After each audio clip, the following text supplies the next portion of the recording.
So perhaps I should say I should welcome everybody to this fifth session of the Young Cameroonian Professional Mentorship initiative, the webinar, which is essentially an initiative of Cameroonian doctors in the UK, CamDocUK, leading, but there are other Cameroonian professional groups likely to take input as this current version 2 develops. There is obviously the Millennium Group TMG likely to join in at later stage. There are Cameroonian Nurses Association UK that probably be joining at a later stage, but CamDoc is actually spearheading this, Cameroonian Doctors in the UK. And it's an initiative that we hopefully, those of you logged on today will find of use. We are hoping to create a resource through this where we can actually inspire and motivate the wider Cameroonian public, as well as Cameroonian at individual, as well as at public global level, on the world of work, which is so we have today the global work village is such that people need to know it's no longer as traditional as it used to be, as traditional as work used to be. Now work is totally, the world of work is changing, and we thought we should create something where we can actually interact with people by presenting those who are really leading in that sector, for them to be able to tell us a number of things, very simple things, hopefully in very simple terms, not simple things, very simple terms. So each professional will come on and speak for 15 minutes. And during those 15 minutes, they will tell us what they do, how they got there, what are some of the challenges and the exciting things of that particular field of work. And they finish off by giving us some sort of can-do advice for anyone who is looking at pursuing that particular line of work. Now, 3 panelists, 15 minutes each, 45 minutes. During that time, we're going to have the moderator, the co-moderator is manning the platform. So as people are actually watching this, please leave your comments, questions. We are taking note of what there's a backroom team, which includes members of CamDocUK like myself. They usually will have our chairperson. She's probably there at some point. Dr. Linda Bello is the chairperson of CamDocUK and others. The lead of the communications, the head of communication, Dr. Anam Benenga, the membership secretary, Dr. Eugenie Mempo. They will be in the background capturing all this information so that when we come to, after the panelists have spoken for 15 minutes each, we'll now have an open house Q&A, at which point the co-moderator takes over, essentially leading the discussion based on questions that you would have left, you, the viewers, would have left on the interaction panels. So please, as you're watching, go into the platform and leave your question, leave comments and anything. Those things are all being noted. So the first 45 minutes, the panelists speak, that then leads to open house. And we hopefully have a proper interactive session with the panelists. Win for us, we are hoping to create mentorship links out of this each session. And we have done quite a fair few so far. People come, not necessarily live. Afterwards, sometimes they watch the recordings, because this recording also get the recording of each session after editing goes onto the CamDocUK website. And then after CamDocUK website, some also go, they put on the YouTube as well. And we circulate them to universities in Cameroon so that hopefully the universities find them of value. In fact, they are, not that they are finding them of value, using this to also to orientate them students, A-level as well as young graduates. My name is Chief Asa'ah. I'm a clinical scientist, public health consultant, head of the international committee at CamDocUK, effectively helping to provide an oversight orchestrating this particular initiative for CamDocUK. To reach me or to reach CamDocUK, send an email to international@camdocuk.org. International@camdocuk.org. You can send a requesting whatever. If you want new other professional line that we should be addressing for the next session or future session, send us your request. Or if you like to find, just to interrogate our database, we have a massive database of CVs of people from all over the world. that we can interrogate and create links between you and anyone that you like to know what, if any professional you like to get some involvement with.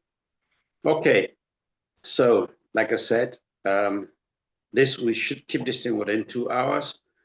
Thank you for joining us. And at this point, having welcomed everybody, I'm going to be out of the microphone and then invite Dr. Kojo Ndenecho, who is the Vice Chair of CamDocUK.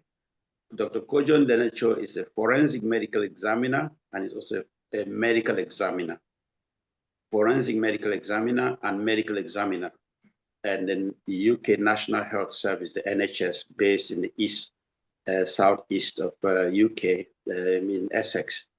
So Dr. Ndenecho, he will be supported by Dr. Collins Asongazie.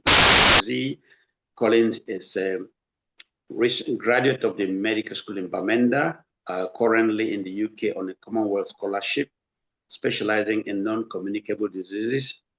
And Collins also does a lot of work with myself on internship, where he's actually reviewing the quality assurance and control system of teamcarita.co.uk, which is a hospital at home business.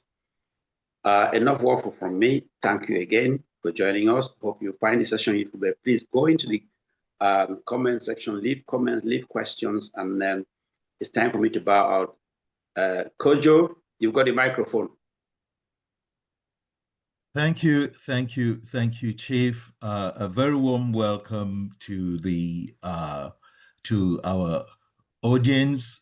Thank you so much for holding the fort. You've done a fantastic job.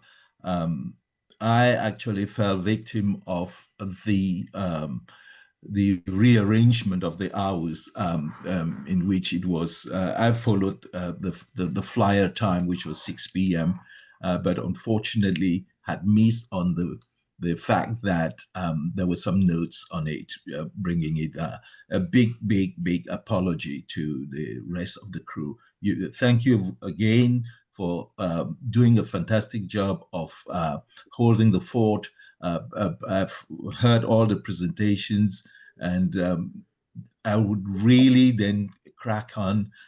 There's no point even introducing myself. You did it fantastically well.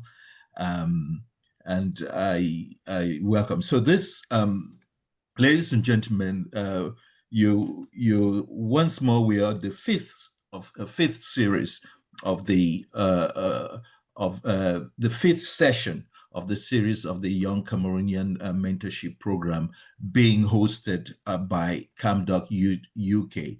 You've heard from the brainchild of this program, Chief Asa'ah, who has been the anchoring, who has been leading you through the programs, telling you, informing you whilst we were waiting for this. Today's program, today's session is essentially going to move on to electronics, informatics, information technology, the mainstay in our session. For those who somewhere around 40 years old, when we were still coming and above, and we were still coming into the world of work, informatics was already, the computer world was already taking foot, but never has it been so central. Never has it been so pivotal in life today. And we have got the real fortune of having illustrious personalities who are panelists today, who would take you through their journey into these fields. And you would then, in that journey and explaining how they've come through to it, you would see how they've gone, how the world has gone from the infancy of information technology, when people, some of us old were sort of, you hear words like DOS programs and different sort of things, when these computers were just big analog machines somewhere. And today there's something in the palm. We're talking of AI, which is the latest bit of it. We've got it all covered by these three illustrious panelists. And We just before I set off, we know you've already introduced Collins Asongazie, Dr. Collins Asongazie, who is my co-moderator, who is going to be manning the chat, who is going to be doing all the he's leading the technical team, collating things and making sure that we work in a timely way. He's the guy in my ear and pinpointing me to key questions and just to make it to go smoothly. Collins, thank you very much for being there. And Chief, thank you very much. I do not know whether we have moved the program, the batting order. If not, I would get going. So today's three panelists, I will just go over them, the names. So you're going to have Professor Joseph Tarr, you have Dr. Jey Ngole, and you have Dr. Stephane Bolla. And I would when I'm about to start, I will tell you in what area they are, and then they would themselves give the full job description of who they are, how they've arrived at this, what they're doing, how they got there, and the challenges they faced on their way to where they are, and the advice that they have for all of us. It is geared mainly towards our younger people, but not only our younger people getting into university or looking for jobs and things like that. There's going to be nuggets of information, of advice, of knowledge, even for those who are seasoned, those who are even going gray, onto how to maybe move into other areas. And their advice is universal. Okay, so if all is well, we're going to start with Dr. Jey Ngole. Dr. Jey, are you ready to go first, or we would change the order? It's just up. It's okay. I can go first. That's Okay, fine. fantastic. Right. So Dr. Jey Ngole is a very, very prominent person within the Cameroonian community, especially as far as community services are concerned and orientation. These are the pillars of society. It may not be the face you will be seeing in social media all the time, but he undergoes a lot of stuff that with TMG, which really supports a lot of other professional organizations here. Dr. Jey Ngole is a chartered electronic engineer. He's a multi-entrepreneur. He's a lot of things, in fact, an IT as well inside this sector. He's got a bachelor's of science degree and a master's of science degree, and he's got a PhD from Oxon, and he's, as I said before, he's a chartered electronic engineer and a entrepreneur, and he's based in Basingstoke, which is in the southwest of London area. He would be talking to us about himself. And Dr. Jey, the floor and the microphone is yours, please. Okay, thank you very much, Kojo. It might be easier for me to share my screen to give Okay, you're welcome. 1 second.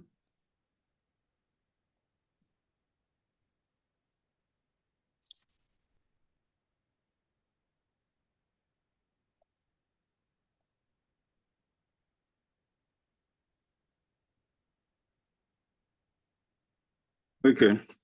First of all, I want to really thank CamDocUK for this opportunity to share some of my experience, and hopefully it can impact on the younger generation in our number. I want to also seize a second to appreciate Chief.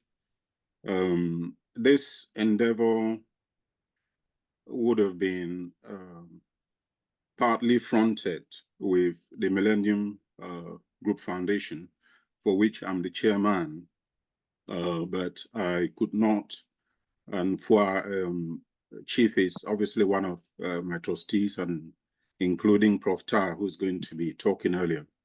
But I could not get the full commitment of my board of trustees to commit the bandwidth for this endeavor. But nonetheless, we have a lot of admiration for CamDoc, for what CamDoc is doing in our community, and obviously for this particular platform that is going to, or is allowing the younger generation to learn, and indeed us learning from one another, even the older generation.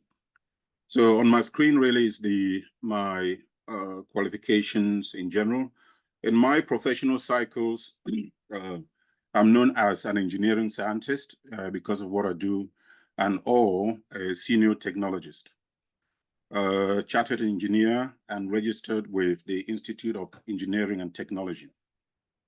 I earned a PhD in Newcastle University in neural networks, microchip implementation of neural networks.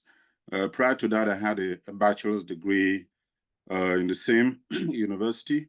I did obviously well for to be recommended to pursue a PhD shortly after my bachelor's. And I'll talk to you about that later on a bit more. I also have an MSc in International Business, Economics and Management from KU Leuven in Belgium. The focus of my MSc there was on innovation ecosystems, which are the heartbeat of technology development.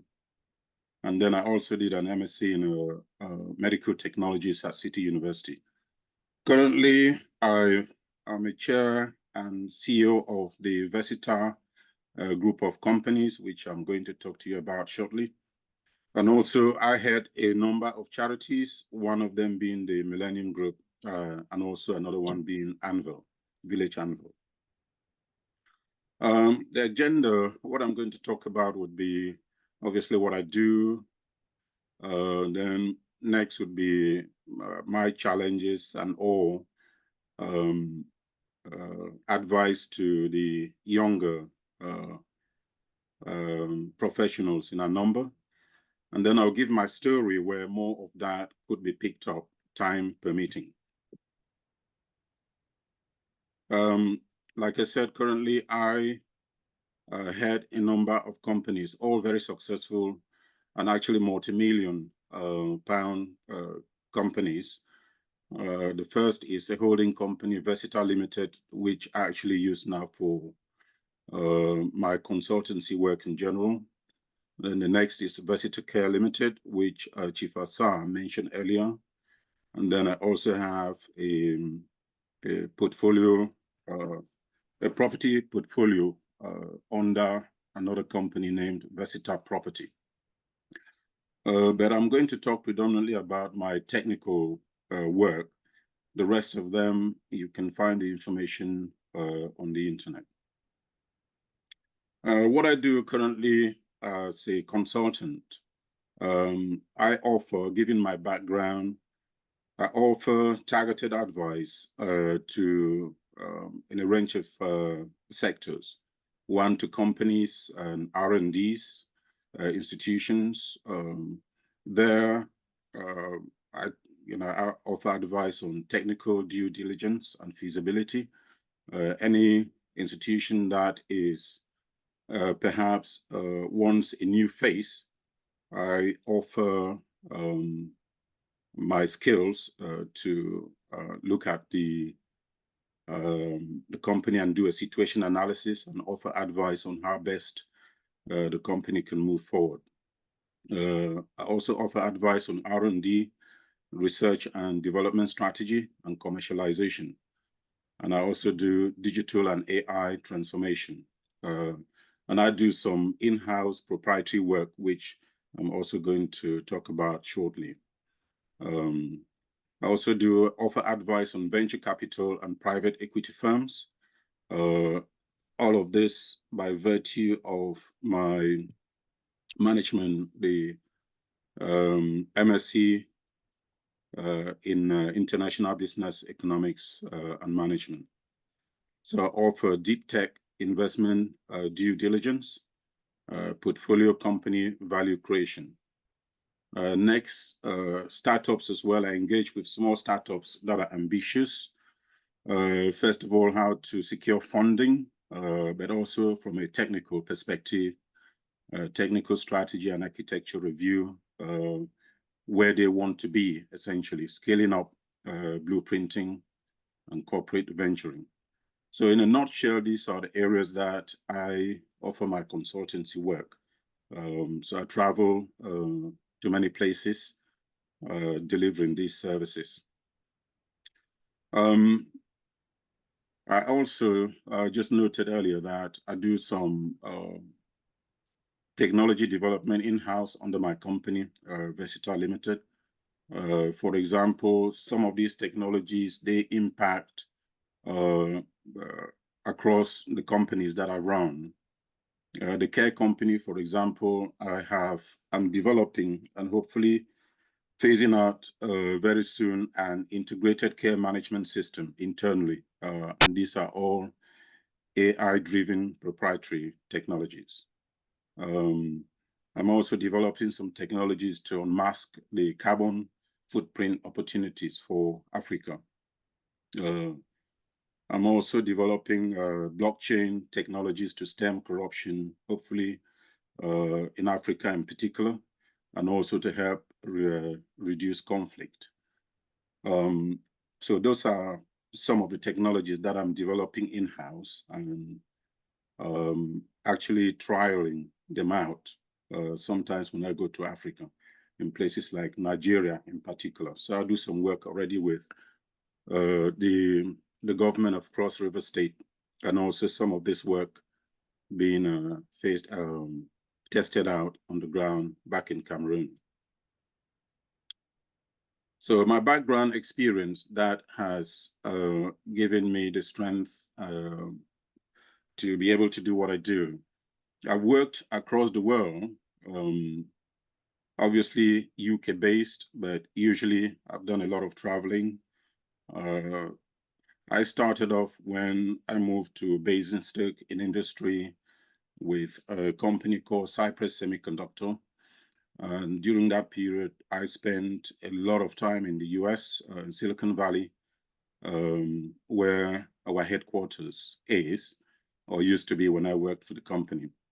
And I worked in many areas across the US because we had design centers scattered across the US in particular, but our head office was in Silicon Valley. At the time, the company's focus was on what they call complex programmable logic devices, and the technologies that we enjoy today as LEDs. So I think in our houses, we all have a LED lighting that are commonplace today across the world. So those are some of the technologies in my early days that I helped to develop. I also worked a lot in virtually every electronics, be it a computer, smartphone, or whatever, uses memory. So I was deep into developing memory chips. So those are the core areas that Cypress used to work on at the time, and that enabled me to spend, for example, a lot of time at Silicon Valley and other areas in the US.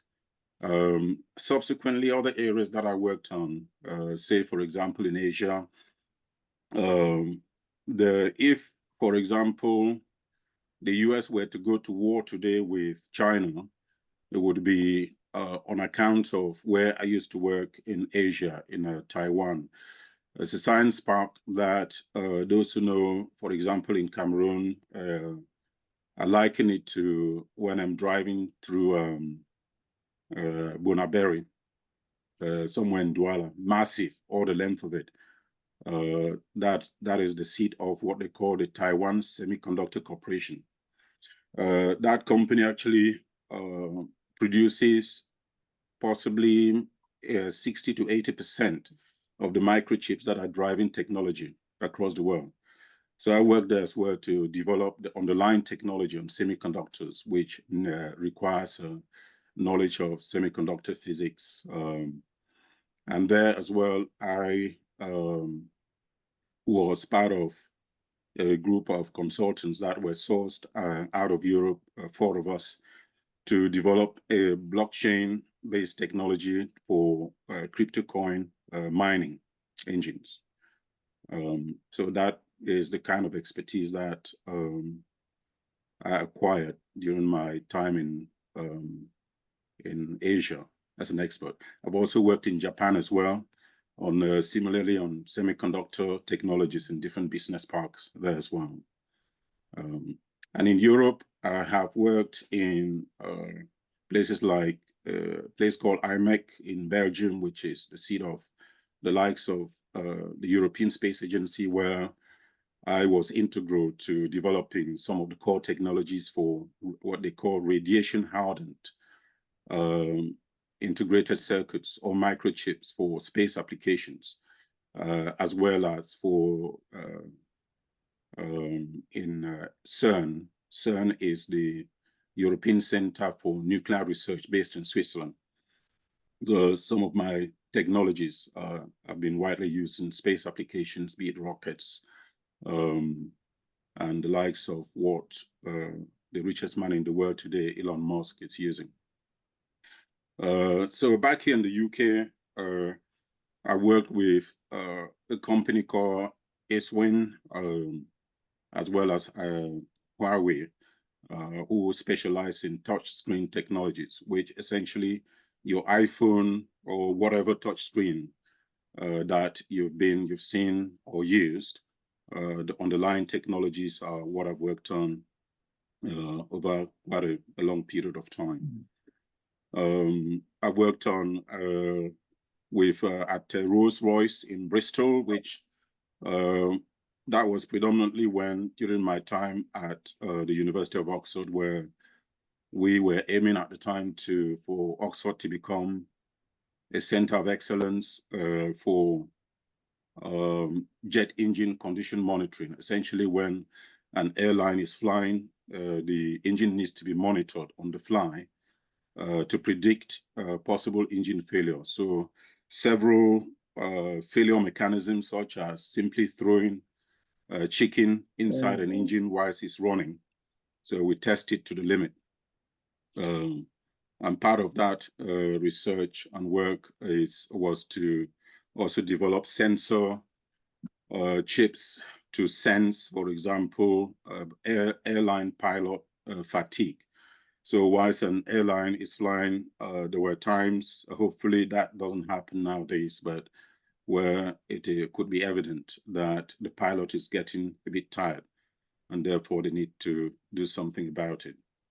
So those are generally the kind of technologies that I worked on, and these are really on the basis that many of these technologies require very little power or current to run by virtue of the application, and therefore I'm a specialist in what they call power management. So I do power management.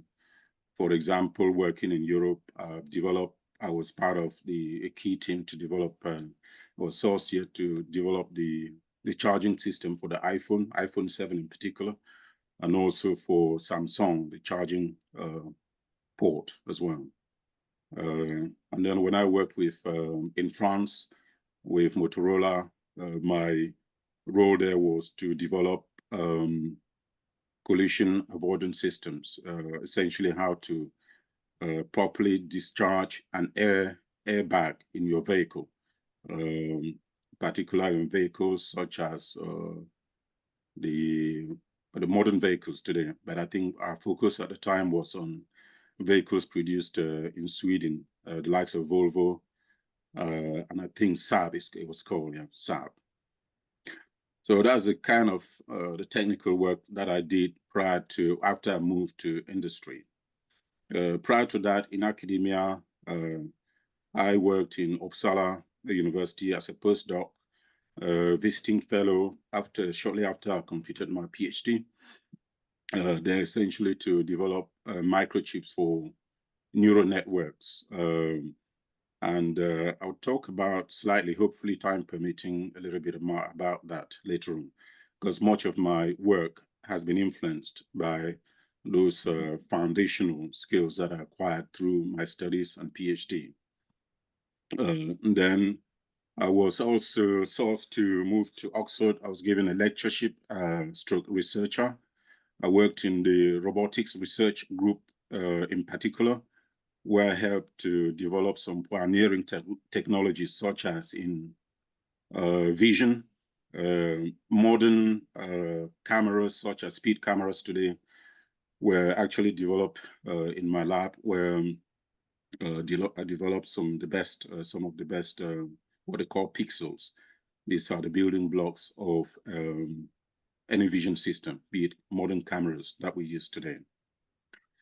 So generally, that is how I navigated ecosystems across the world. Like I say, like Silicon Valley is an innovation ecosystem. Hinshu Science Park in Asia and others in Japan, in Taiwan, these are innovation ecosystems. IMEC in Belgium, innovation ecosystems, you know, with big names like European Space Agency and CERN. And of course here across the UK as well.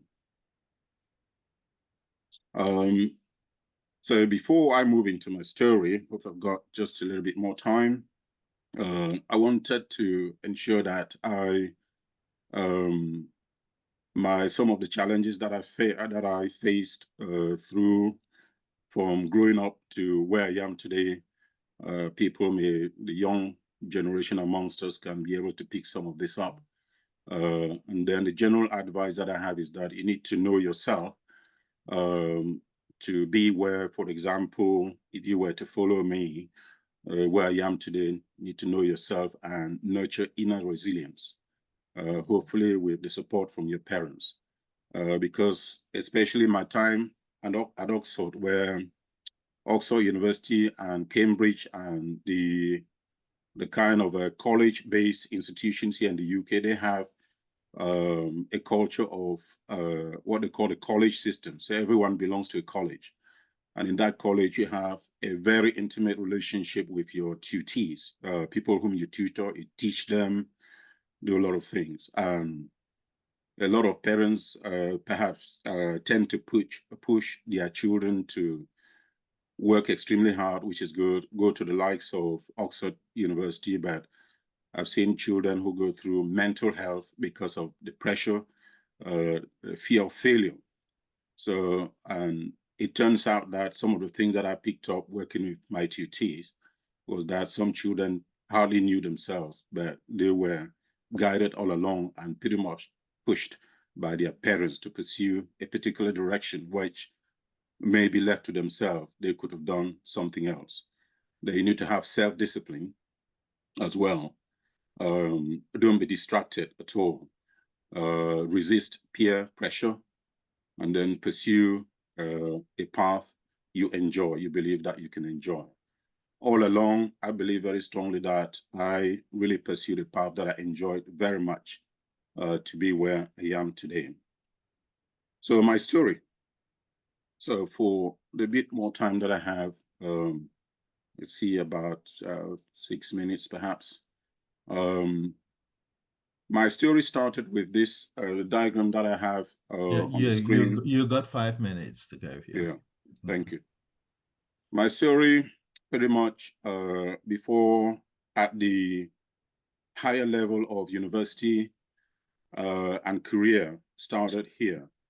But I'll come back to this story later on. So what you see on the screen is a representation of us individuals and what we see today on the screen as robots. So this is you and I, the thing that we do subconsciously, we don't realize. Our eyes are actuators, our feet, our arms, everything that we do are based on what we perceive, we see in the environment, and then react accordingly. So what we see generally today as artificial intelligence emanated from this diagram in 1956 when a group of computer scientists gathered in the US, I think it was Pittsburgh, and then discussed on how artificial intelligence is gaining momentum and how they can put things together for it to grow and to benefit humanity. So a lot of my career has been driven by what is today artificial intelligence. As you may well know, neural networks form the foundation of what we enjoy today as artificial intelligence. In those days, in my academic days, when we used to hop from one conference to another, one academic institution to another, the talk was that in 20 years' time, we'll have an intelligent house and everything intelligent. I think we've fallen short, but what I see today is just fantastic because we've really leaped and almost leaving some of those expectations.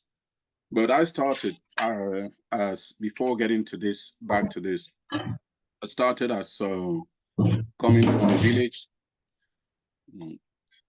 in Tonda called Ngombe. I went to, I think there's some noise somewhere. Maybe people can try to mute themselves. I come from a village called Ngombe, which is in Tombe subdivision. I was a brilliant child right from the onset. I come from a very, very poor background, and I can tell you how poor. I can't describe how poor that was. But throughout I've also been very blessed indeed that throughout my, starting from primary school, I've done very well and been also taking on positions of responsibility. I cannot imagine at any point in time during my primary education, secondary education, when I wasn't either what they call a class proctor or head boy or class prefect and head prefect and things like that. So from primary school, I did that. I did not almost go to secondary school because my parents could not afford it. So I went to, even though after my list A, I was admitted to be at the Lycée Bilingue in Boya, but my parents could not afford it. So I literally was nearing staying at home. Then a distant uncle helped me to that, why can't I even go to Nyasoso, which is a nearby village? And so my dad identified a distant auntie in whose house I stayed for the first couple of years, Form 1 and Form 2. And then in Form 3, because I always topped the class, I had 1 or 2 competitors in my time. The principal at the time decreed that you have to be in the dormitory to be a class prefect, which I did. And then I went to the dormitory from Form 3. Again, by the end of my secondary school, I was a senior prefect. I left there. I was meant to go to Bambali as usual, as you would expect a science student, but still I could not afford it to travel anywhere further. So I ended up in Kumba because, and again, I had a distant cousin there who was working at a bakery in Kumba. So I stayed with him, the 3 of us in a room, trekked to Kaskumba, spent the first term or 2 were trekking to Kumba and having perhaps a meal a day. And that meal comprised perhaps what do you call it, economy blockade or something, with plenty of water. And then I would sleep. But I was again blessed when I met a Peace Corps volunteer who gravitated towards me on account of my performance in class. He taught me physics and further mathematics in particular, so he gravitated towards me. So I then gained a lot of support from him in different ways, including financially. And then one of the things that he said to me one day was that when I was preparing for my A-levels, he felt so sorry for me as I was studying too hard. And he said to me that why, hopefully, someday someone can invent a technology that would allow one to learn whilst you're sleeping. And so that caught my attention. So when I came to the UK on government scholarship, to study electrical and electronic engineering. The reason why I actually chose electrical and electronic engineering was on account of that statement that the Peace Corps volunteer made to me. And then towards the end of my second year at the university, I was good across both electrical and electronics, but my tutor in microelectronics brought this diagram to me and said, this is where the world is going to move, that this is how the human brain works, that we as humans, we have a supercomputer, which is the brain, but we dissipate very little power. The brain doesn't heat up. So it looks like gradually artificial intelligence is here to stay, and that with my skills in microelectronics, I believe that I can make a profound contribution in the field. And that is how I was able to present my first ever paper in a conference in Japan at the end of my second year. And then eventually I went on to do a PhD in microchip implementation of neural networks. And therefore that set the scene essentially for all the work that I did eventually, essentially designing microchips that are of very low power that mimic the brain. Throughout, for example, my third year at my first degree, some of the projects that I designed were the likes of artificial cochlea obviously for medics. This is in the inner ear, and also artificial retina. I did design those chips that allow you to the vision as you and I can see one another. So those were my early projects, and they propelled me eventually. I left academia, I left Oxon on account that the head of department came to me that there's a company in Basingstoke, an American company, that wanted to talk to me. And he said he's not asking me to move to industry, but my place is here when I want to return. But he himself spent 10 years in industry before returning in academia. And that is how I said, yeah, why not? Economically, I have, as all of us who come from very poor background generally, having an opportunity to work in industry to earn much more than I used to earn in academia at the time was fantastic. And so I picked it up without hesitating.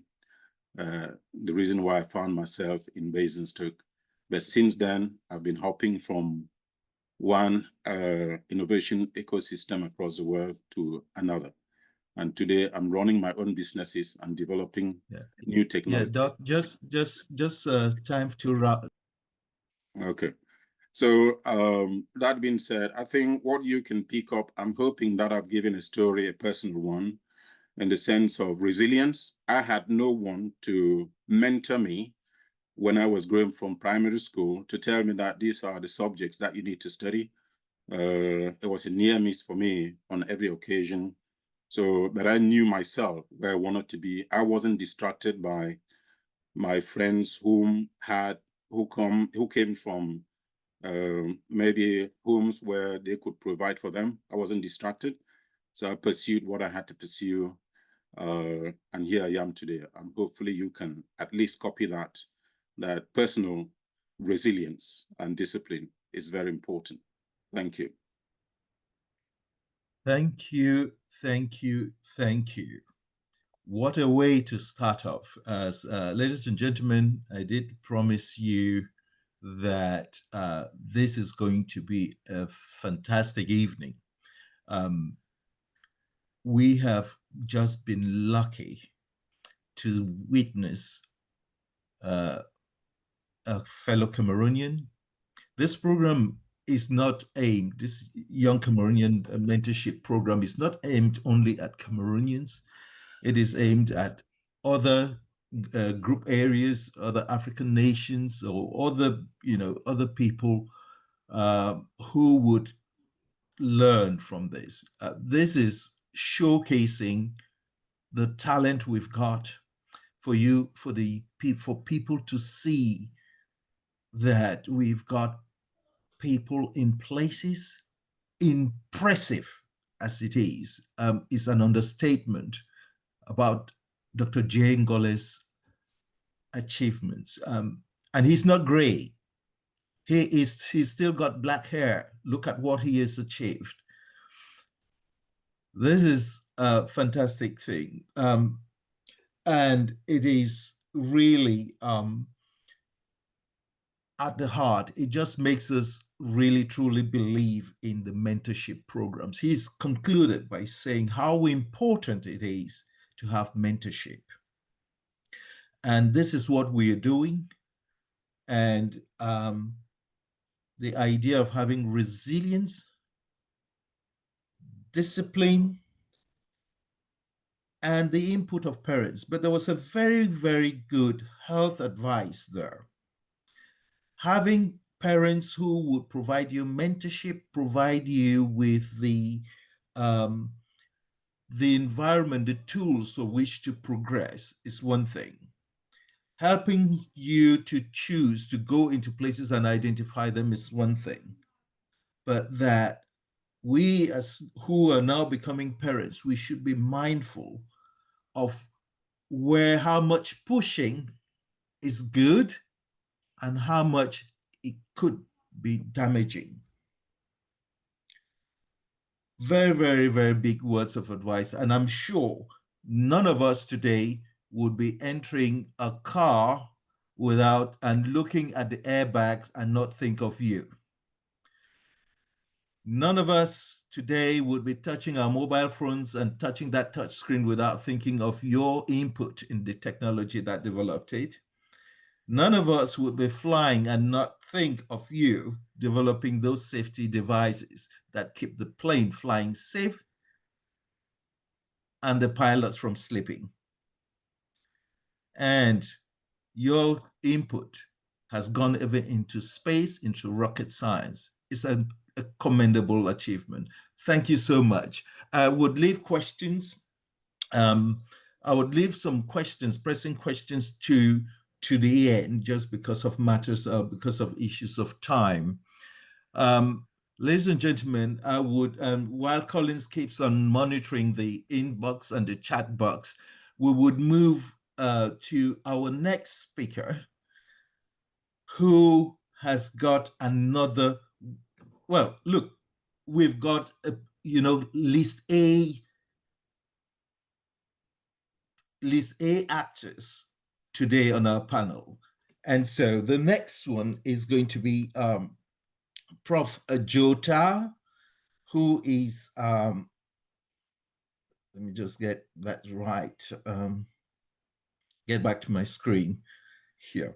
So Professor Joseph Jota for some of us, is a professor, a Pro-Vice Chancellor for that matter, of Research and Innovation at Oxford Brookes University in the UK.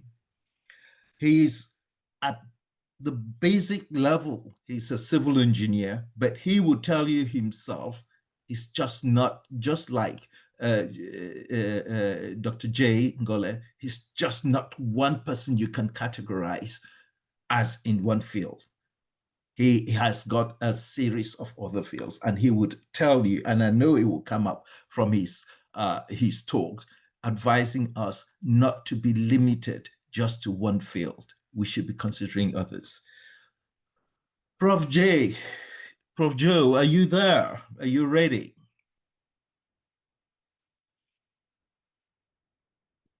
Thank you very much. Yeah. As Kojo says, my name is Jota. I'm currently Pro-Vice Chancellor for Research and Innovation at Oxford Brookes University, and also a professor in construction management. I am going to tell you my career journey, hopefully in the next 15 minutes, from the beginning to where I am now. So I originate from Jaito village in Meta, Momo Division, Northwest region of Cameroon. I came to the UK in 1982 via a scholarship from the Cameroon government, having spent 7 years in that well-known secondary school in Cameroon called Sacred Heart College. where I was fortunate to gain admission with some support given our conditions back home. I was lucky to have done well in primary school exams to be able to get into that institution. And how did I get to the UK? So I got to the UK by first of all, setting a goal for myself that I wanted to study abroad and I wanted to study in the UK. That was goal setting from an early age. And so at high school, the opportunity was there. I worked extremely hard and passed in 5 subjects at A level, further maths, physics, biology, chemistry, the science subjects. That was your ticket in those days to getting abroad if you needed a government support. So I landed in UK in 1982 and proceeded to study civil engineering, as has been said, at Birmingham University. At Birmingham,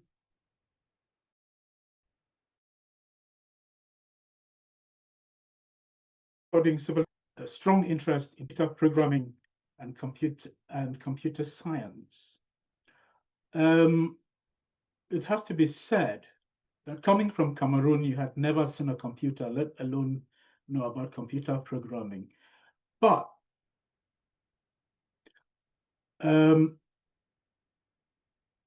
was able to use the same skills that I learned in secondary school of survival under difficult conditions to quickly get to grips with computer programming, given that some of my classmates were already exposed to it. So they were very shocked when the first assignment we were given, I was the first to complete that assignment, which was quite challenging to write a computer program on a very complicated engineering problem. In those days, we used to write computer programs on punch cards.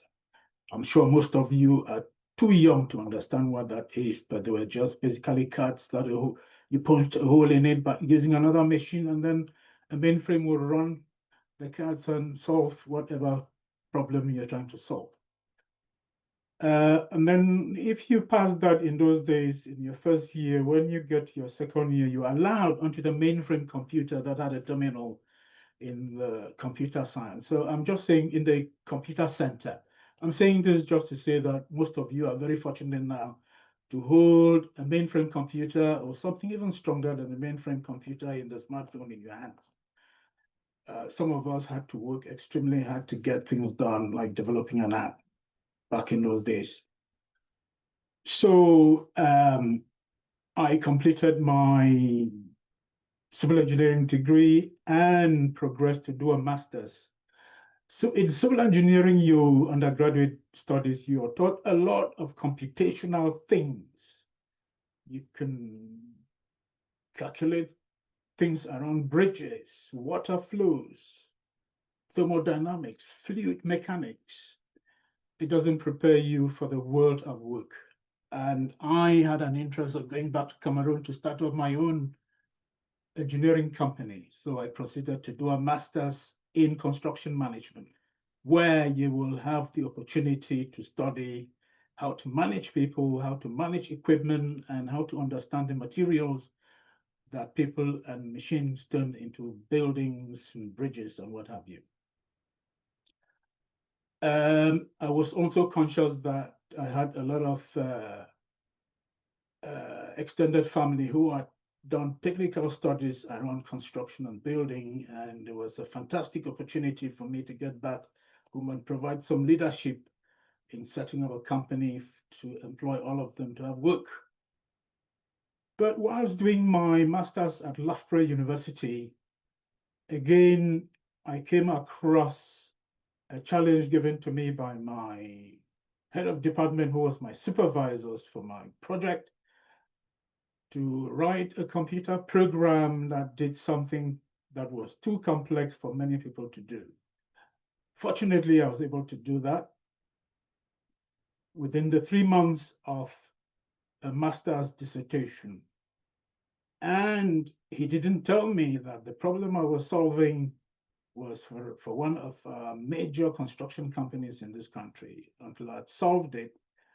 And a few days later, he invited directors from the company who landed into Oxford, into Loughborough University, where I gave them a demo. In those days, computers were relatively new. We were fortunate we had some micros were already being developed by the likes of Microsoft. And I remember that in that demonstration, one of the directors went behind the screen to see where these answers are coming from, just to give you an idea on how far we have come. It was at that point I realized I had just solved a problem that the university was struggling, or the company was struggling to implement within a system that was being developed by a major funded project. On completing that problem, I had developed so much interest in programming and computer science that even my classmates were convincing me to stay behind and do a PhD, including the members of staff. So I stayed behind to do a PhD. In the PhD, I chose a topic with the help of my supervisors to look at integrated computer-aided design systems. This is back in the mid-80s. So I was integrating 3D graphics modeling, which some of you may know as CAD, with the other systems, some of which I had developed in my project, where you were doing structural analysis, cost estimating, scheduling. These are different domains within engineering. And so back in those days, we're thinking that why do we solve problems in isolation of each other? If you wanted to get an optimal solution, say you are designing something, you want to know whether the thing will stand up, how much it will cost you, how long it will take you to build, and whether it will be of quality, we could use computers to simultaneously model and simulate all those parameters at the same time. And this was my PhD.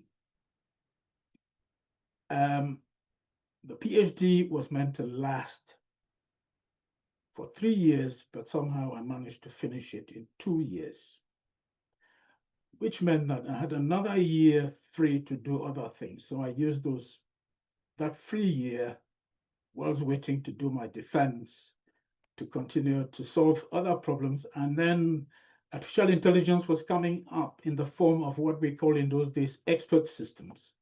And so on my own, I was able to learn all of it and build on the knowledge. By the time I finished my PhD, I had already applied for and employed as a postdoctoral research assistant on a project that my supervisors had won on the back of my MS. They had won funding from the government on the back of my master's. So I stayed behind again as a postdoc to do that. Again, that was meant to last 3 years, but within 18 months, I had done it. So I had another 1.5 years to spend doing things that are of interest to me.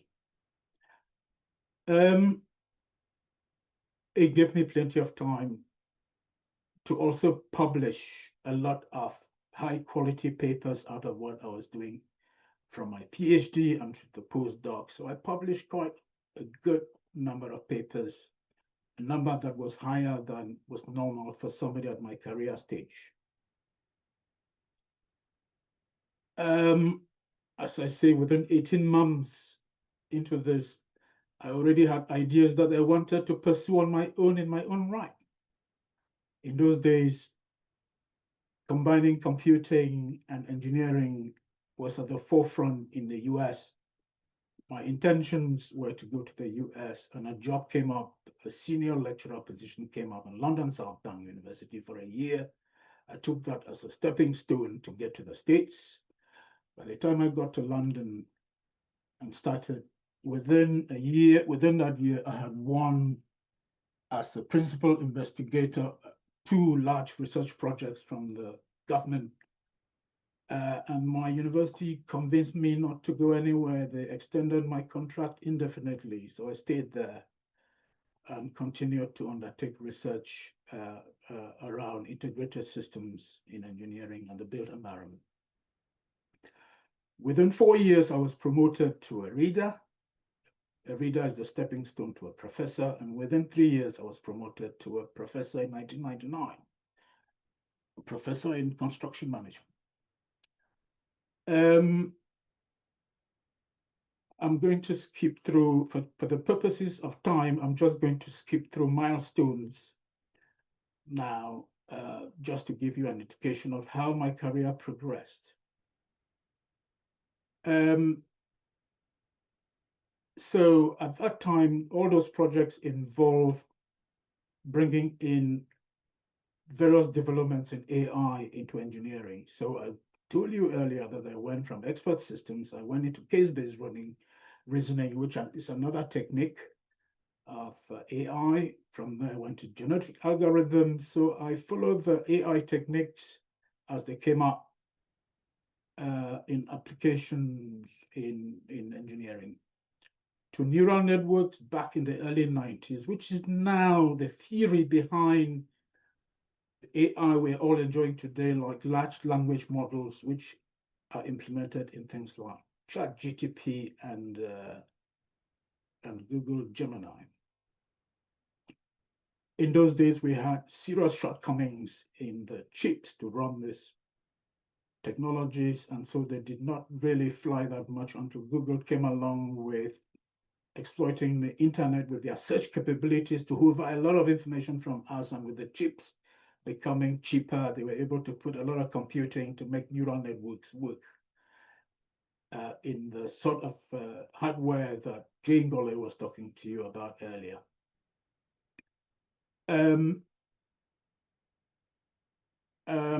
So from Loughborough, from London South Bank, I was able to now move on to Salford University, where I was a professor in construction informatics. And also, shortly after arriving, I was asked to be a deputy head in charge of academic enterprise, which basically involves working with companies and bringing companies into work with the university, which I'd done successfully. And after 3 years, I decided to move on back to Oxford Brookes University, where I am now. Shortly after arriving, I was appointed as head of department. And from there on, the university went through a period of reorganization, and my department merged with another department, and I was appointed to found the bigger school, which has become the present-day School of the Built Environment, which I led for some time. In that process, I renewed our programs, I increased the size of the student recruitment, I increased the amount of income we are generating. I developed a lot of colleagues to become active in undertaking research.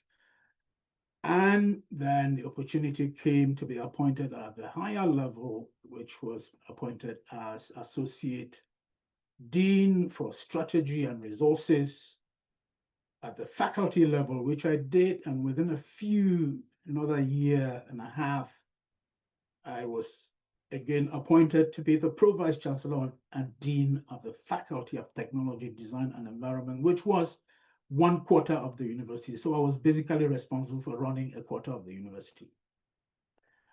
I did that for a number of years, and last year, I then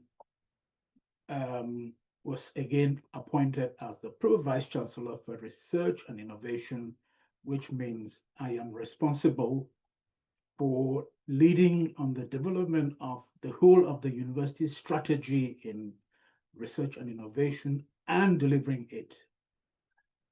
So basically, all the research that goes on at Oxford Brookes University is under my leadership as part of the most senior leadership team of the university.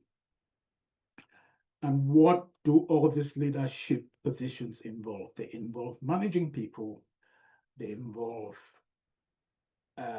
financial management and ensuring that you are managing the place, generating enough income to keep the place going, sometimes generating surpluses that you can reinvest to continue building the place up. And they also involve making difficult decisions at times. And so I feel very fortunate in my career to have been able to come from humble beginnings to where I am today. It involves a lot of hard work. I continue to work as hard as I've always done. It doesn't get easy. If somebody tells you that it gets easy, they're deceiving you. And if you're working and you're enjoying yourself in what you're doing, you need to ask yourself whether you're actually working. But happy to discuss those sorts of things if we get a chance to have a discussion. But just to say that in terms of advice, I get called to do these sorts of sessions a lot to junior people, and they always ask me, if there is one thing you will tell us, what is that? My advice is always that look for something that you enjoy doing in your career. Do not force yourself to do something that you don't enjoy. You have to, when you go to bed, you cannot wait to get up to do this thing. If you can find it, that's great. And when you find it, maintain, I usually say, stay on your lane, be laser focused on the goal, and make sure that you get there. If you keep distracting yourself and skipping from one thing,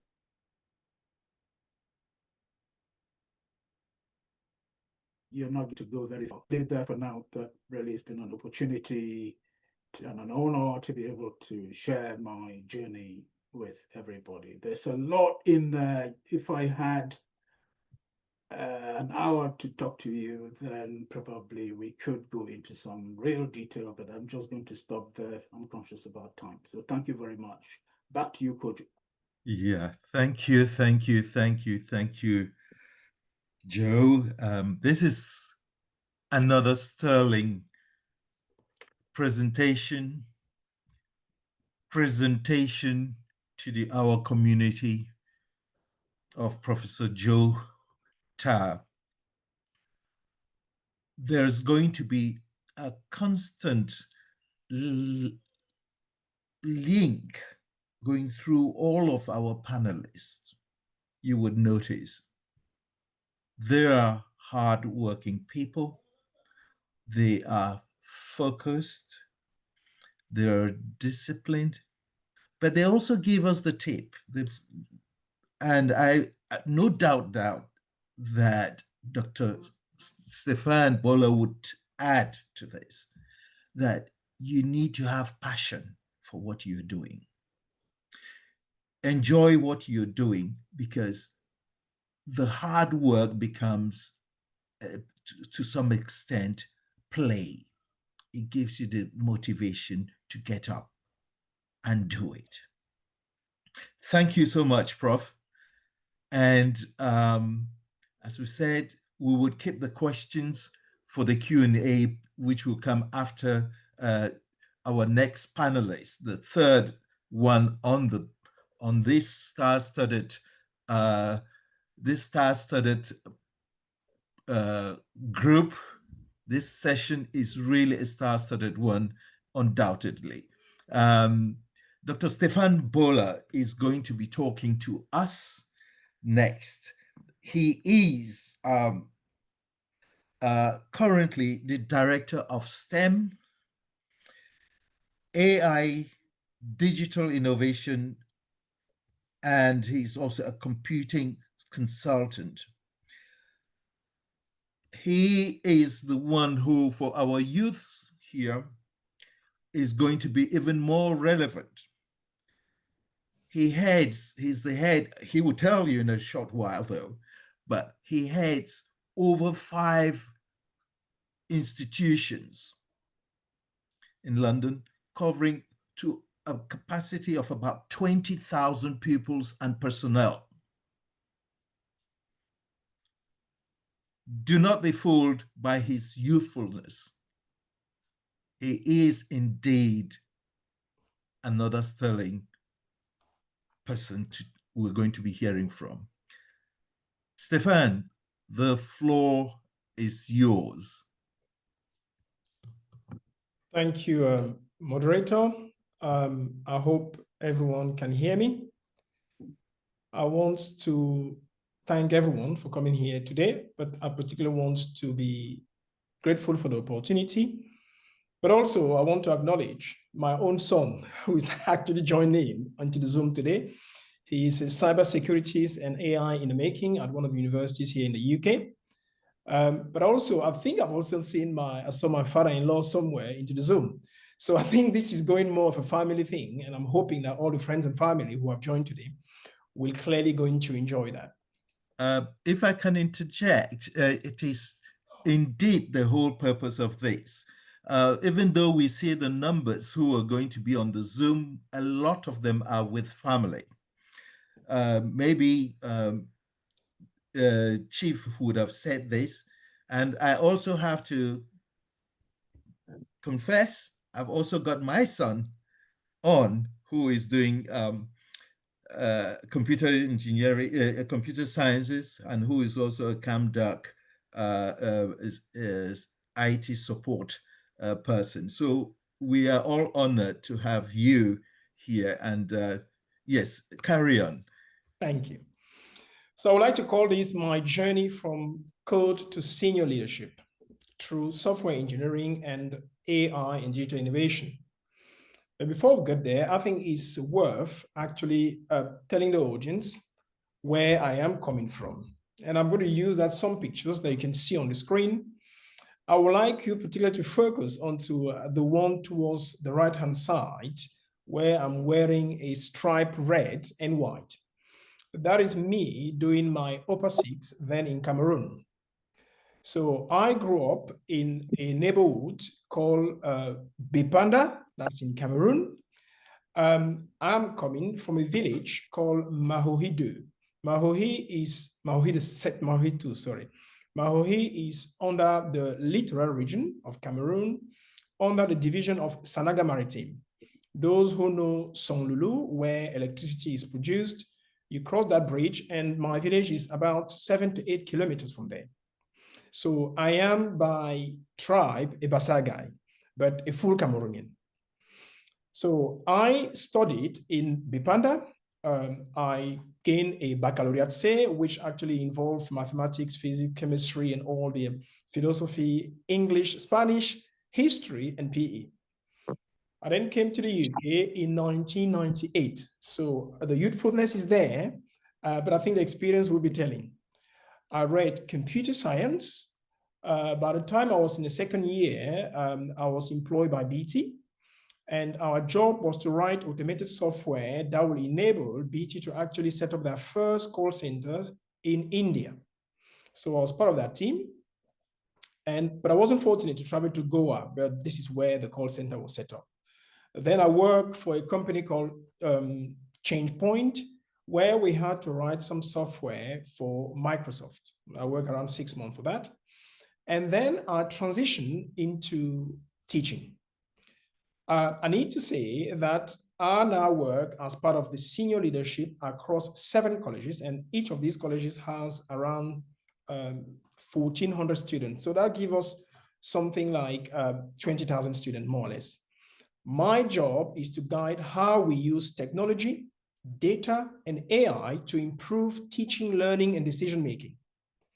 My story indeed began with software engineering, writing line of code, and solving problems one at a time.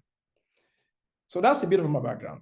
That's me there with those equipment. I was a student then in London, where I haven't got any glasses anymore. And on the far left hand side is me, one in 2024, where I was given a conference in terms of AI to 200 teachers and lecturers at the University of Royal Holloway in London. And the one on the left is again last year, July 25, where I was given a conference for around 300 support staff, because colleges have something called support staff. These are admin staff in terms of how to use AI. So I hope that is setting the scene. And I would like to say a little bit about who I am. I am currently the Director of Digital Innovation and AI. What does that mean? My job is to ensure that we transform the place into writing something called a digital strategy. From that means I need to be writing policies that enables the college that we are running in terms of saving on energy, IoTs, in terms of be able to predict outcomes. That means a lot of coding, working with people called MIS, that's the Management Information System. But also my job entails helping colleagues to write their own agent when it comes to AI. So to say, we write a lot of agent. We are using, I'm not going to mention the name because that would just be a lot of free commercial in terms of what we're doing here. But we are more or less a Microsoft college, or we're Microsoft colleges. So we write a lot of agent in that respect. That is from helping, somebody has crossed something there on the screen. I made a mistake, or there's a cross onto that. So, all right, we write a lot of agent so that we can help students, help staff, but also help the support staff in terms of reducing their workload. I am a member of the senior leadership team. So it means that at each college, I have more or less somebody representing a mini me, and we meet at meetings where we actually decide the next direction in terms of innovation. My background is 15 years into the computing, IT, and engineering, and I've earned a doctorate, which is more focused onto AI and educational leadership. I'm also a reviewer for the Journal of Social Science in terms of AI. I attended a few conferences. One of them was quite recent with one of my papers at the Higher Education Strategy Associate in Canada. The other one was with the ICT University in Yaoundé in 2023, where I was talking about AI. So how all of this started? I think before I say anything about it, I need to tell the audience that I didn't plan to work in the leadership. This all happened because I kept asking myself, how can technology help more people? That question led me from code into the classroom and seminars to become a more or less a college boardroom member. So my journey started by discovering the fascination in terms of logic. We have a lot of logic. When you're designing system, there's something called Carnot map. So you think about how you will design it in such a way that will save not only the energy, that will save the amount of chip that you need to use, that will save the power, but that also save finance. But also the mathematics background where I'm coming from actually helped a lot. So very early years, we were using, in those days, we're using Visual Basic. But things have evolved since. Now we have things like Python, which are programming languages. We have things like C#. And in fact, many Gen AI are actually coded into Python. Studying computer science and began as a software developer building small automation systems. I think I've mentioned that earlier. Realizing that technology wasn't enough, people and learning where the heart of innovation was. So I moved into teaching and software engineering into what we call GFE, that's General Further Education. At the time, I started as a normal lecturer teacher. Then I quickly moved into management, and some will call that head of department in terms of computing and IT. I progressed on to becoming what we will call head of school in terms of STEM. STEM standing for science, technology, engineering, and mathematics. But I need to add that under my portfolio, I also had psychology. So that involved actually managing a group of people who are not only lecturers, but also technicians, because into the sciences lab, you need a lot of technicians that you manage. But I also involve a lot of HR in the sense that you need to understand employment law. In November 2022, the good old Gen AI came about in terms of ChatGPT that many of us are actually using, but I would like to refer to that as Gen AI, that's generative AI. So I progressed from curriculum leadership to digital strategy and now cross-college AI innovation leadership. My job is to shape how AI is used across, and that is a challenge. So before we move on to more of that, I want to talk a little bit, just a tiny little bit, about what software engineers actually do. What they do is to design, build, and maintain system and application. If we have any apps on our phone today, that is with courtesy of a lot of software engineers. They innovate with AI, cloud, and data. I need to emphasize more and more, the job of software engineer is all about being creative and be innovative. The coding side still exists, but we are thinking more about how we can become more innovative and creative. Of course, that means we need to collaborate across the industries, which means we have the education, the health, and the businesses. More importantly, and I'm sure I'll talk about it further down the line, is we ensure that ethics and safety and accessibility in technology. What does that mean? It simply means that we need to have a lot of assistive technology. So if I'm wearing glasses today, for example, and somebody else is partially sighted, the technology needs to be able to empower them, not actually create something we known here in the UK as a digital divide. So that's accessibility in that respect. We also need to ensure that ethics are actually respected. In other words, if we are going to produce a piece of work, we need to ensure that we haven't simply copied all of it and then posted it into generative AI and then claim that it's our work.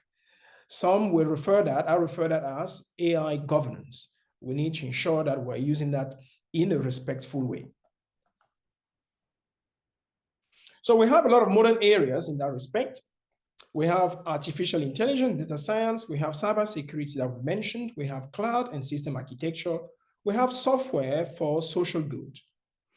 I need to say that software engineers don't just code, they build digital ecosystem. In my leadership role, I work with teams of engineers, teachers, and data specialists to make sure technology works for people, not the other way around. Because most of the time, what we say into software engineering, if I need to do more than 3 clicks to find anything, then there's a problem with the software. So by the time I've done 3 clicks, I need to get exactly where I need to get to.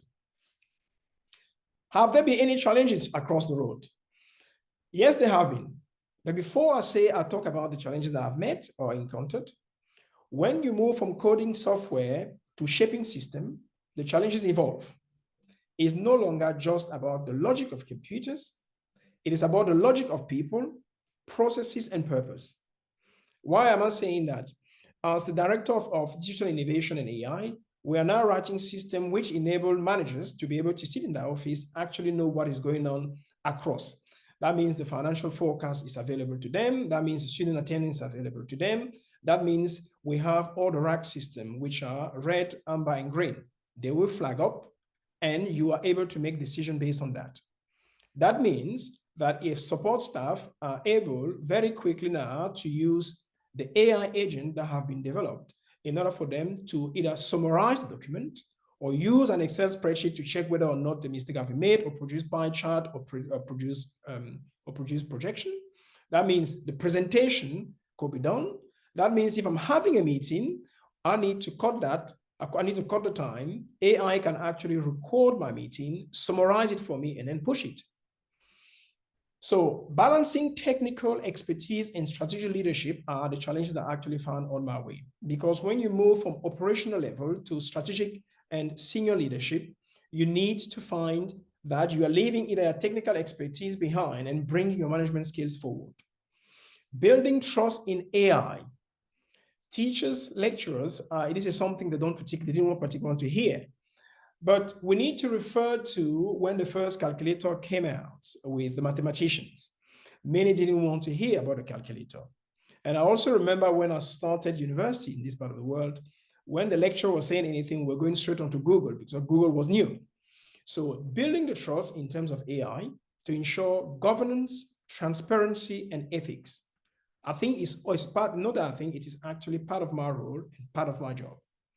Leading innovation across 7 diverse colleges with different cultures. That is something that we call culture. I'm sure every household has a culture, every institution has a culture, just like every other business will have a culture. Now, when you need to navigate through 7 organizations where they have different culture, you will find a lot of challenges on your way. The next thing is managing workloads, because not only that, I also work as a researcher. So I need to be writing papers who are actually impact. Part of my doctorate was actually to come up with a framework which could actually be used when they are appointing senior leaders into the education, but also to influence the DFE as to how we can actually use AI ethically and responsibly. So managing workload, research and leadership expectations, ensuring digital equity, because here in this part of the world where we live, we need to ensure that no one is actually excluded when we are using some of those digital tools. So essentially, giving every single learner and every single member of staff access to modern technology. I must emphasize that in terms of digital skills, it is reported that 24% of the UK are actually lacking the digital literacy skills that they need. So highlight for my careers, that will be the next stop. That's me here, giving that conference I wrote Hallway 2 years ago. I'm now the Director of Innovation and AI. I'm leading the AI governance. And here we need to come with a lot of policies. And I need to mention some of these policies because that will help. Policies in the sense that we want to ensure that the work that's actually produced follows what it is known as ethical use of AI. We can't just pick things up and then come and dump it to teachers, lecturers, or professors and then say that this is actually our own work. So you need to write policies across the 7 colleges so that colleagues can actually adhere to that, so to avoid saying that I didn't know. Then you have the ethical framework, which actually is my job to write that across the 7 colleges. The other thing is, you must have heard about digital native, but we are now dealing with the Gen Z generation. I think Generation Alpha are coming straight after them. And we need to ensure that they're also AI native, because the terminology has moved from digital native to AI native. But in order to do that, it is my job to ensure that AI literacy is actually into student induction and staff CPD. The other thing that we have did quite recently, I have managed to integrate a lot of VRs into classrooms. VRs actually has enabled a lot of health and social care students to be able to project words. So the way they are Meta VR headset on, they have that tool on chalk, and then they are into the AI avatar, they actually speak to a patient who appear to be into a ward. And the interaction are taking place via the VR, they are noted onto that. The other thing that we do in terms of VR, it actually enables a lot of students and staff to prepare for interviews. All of these need to be done into the ethical way and ensuring that there is no unconscious bias. So embedding real world simulation, I've been very lucky to present at the GISC Digital Fest in February last year and the Regional FE Digital Network. And I've published a lot of AI leadership and digital transformation into FE. I must say that my proudest achievement isn't a title. It is creating a digital culture where both staff, students can use AI and a digital system safely and confidently. I also need to say, because I'm probably going to move on to the advice for next generation, that whilst we are all here today with doctorate, I think it's more about the vision. If you're a young person listening to us today, you need to think about the term vision. It is not everyone's vision to have a doctorate.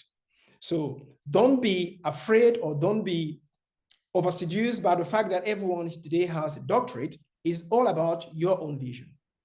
What would I give you as an advice? My advice will be, and it probably came up throughout the presentation so far, You need to stay curious. I think it's very, very important. Every breakthrough starts with a question. You need to keep learning, keep exploring. The second bit of advice I will give you, you need to think ethically. It's very, very important. Code has a lot of consequences. And I can tell you a little story. In America now, we have a lot of driverless taxis. We have a lot of driverless cars. In the UK, we haven't got that. And there's a particular reason for that, because the law isn't quite ready for that. So for instance, if a Tesla or any car which is self-driven actually has an accident, who is responsible? So you need to think ethically. Code has a lot of consequences. Always design with humanity in mind. Very, very important. The next advice I will give you is you need to collaborate. Innovation happens when diverse minds work together. You can't be solo and be an island if you really want to go into the world of digital innovation and AI. The fourth thing will be lead with purpose. Whether you're writing code or leading a team, your values are your compass. It's very, very important. And the last thing that I will give you as an advice is be resilient. Progress isn't linear. Challenges are part of your growth. So it's very, very important you take that into consideration. And here I will say what software engineering and digital innovation and AI has taught me. That leadership is just problem solving at a higher level. Keep coding, keep questioning, and one day you will not only build systems, but you are likely to shape features.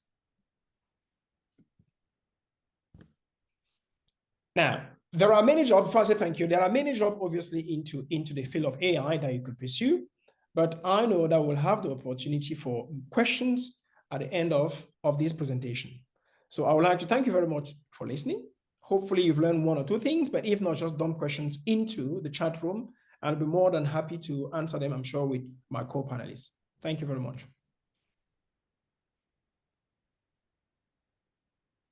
I'm sure, ladies and gentlemen, it wasn't just hype when I was saying that we had a star-studded panel. Dr. Stephane Bolla has just rounded up this series of the praises are just it's just going to be superfluous. It's just going to be I just run out of words. We're just proud. We're very proud of all of you, of all your achievements. This just makes the point, just makes our point that this program was, the program of mentorship was a good one. Indeed, a perfect one. The advice that you have and that just exposing the things you've gone through is immeasurable.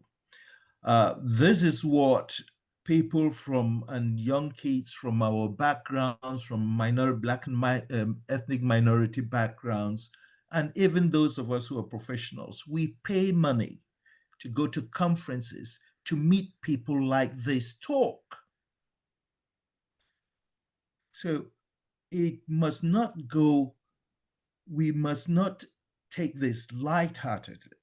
This is a fantastic and invaluable initiative that CamDoc has had, and the one also the philosophy and actually the wisdom to work across other fields, people in different specialties, so that we can bring more to our community. This is the essence of what we're doing. And we shaped it all around a very simple, simple areas of talk. You just simply talk about who you are, what you are, how you got, what you do, how you got there, the challenges, and the advice to everybody. And this is the theme that which underpins everything that they say, and that we invite our audiences each time to focus on the aspects of the journey of these people, because they may be in a field which is remote from you. It is not necessarily what you do, but the journey, how they got there, is of use to everybody in different areas. I like the fact that Dr. Stephane just ended on saying, you don't have to be aiming to have a doctorate. It isn't. That's not the point. And while we have this star-studded panelists today, we may, for some people, they may be intimidated by this amount of the achievements. They're not your average. It's true, they're not the average IQ of our society. That's quite true. But the point is that they're here to inspire us. A lot of us would not have known that you have people who are the same shade of color like you in various powerful positions. They've gone into the areas that you wouldn't have imagined, and they are achieving and they're doing. We will be asking them, definitely, that in these powerful positions in which they definitely, in their boardrooms, in their university meetings or seminars, they will be the minority. They will be a feature. How are they coping with that in this society? Those will be the questions that will do come in. But before we go to the Q&A, which is bustling, I would just want to get Chief just to give a brief impression of what has happened here. Just a brief one or 2 minutes, and then we will go to I will then hand over to Collins, and then we will then be looking at the Q&A sector, which is brimming with questions that I had and that others have had, and that Chief has also collated and put in his own words. Chief, please, just a little commentary on so far what we've seen. So it's just not me being starry-eyed here and just excited and moved.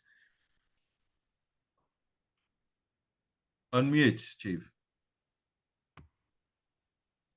Thank you, our Prince of Awim. Yes, this is just what the whole concept of YPCN is about. But I want to also build on what you said about and concurring what Stephane said. This is a high-powered panel we've had today. All the panels in the past have been high-powered, but not PhDs and professors. The key issue for us is while we watch, we hope they came across clearly the motivation, the inspiration, their story, their life story, so readily narrated to us. That is what this is all about. So that it's essentially a can-do. It's a can-do atmosphere that they've created. Just to say that if you go into CamDocUK's website, you will also see previous webinars we've done. Like I said, not all of them have been PhDs and professors. And so they essentially go to CamDocUK website. And also, I think the key issue is if you think of any other area that you would like us to address. Today, we themed around engineering. But in the past, we've done medicine, we've done finance, we've done risk management, all sorts. Come to us. Our database is robust. Whatever profession you like to consider, come to us. As you see, this answers the question. The approach is simple. What do you do? How did you get there? What are the highlights and the challenges? and what kind of can-do advice you can give. And you can see you've got them galore from today. We're going to share this with the universities in Cameroon as per our tradition. I know, gentlemen, somebody made mention of that in the forum, in the Q&A, in the panel, in the place. Chat box. I just want to also point that they mentioned even MOU. Yes, CamDoc is actually signing MOUs with universities in Cameroon. We have quite a number of them already.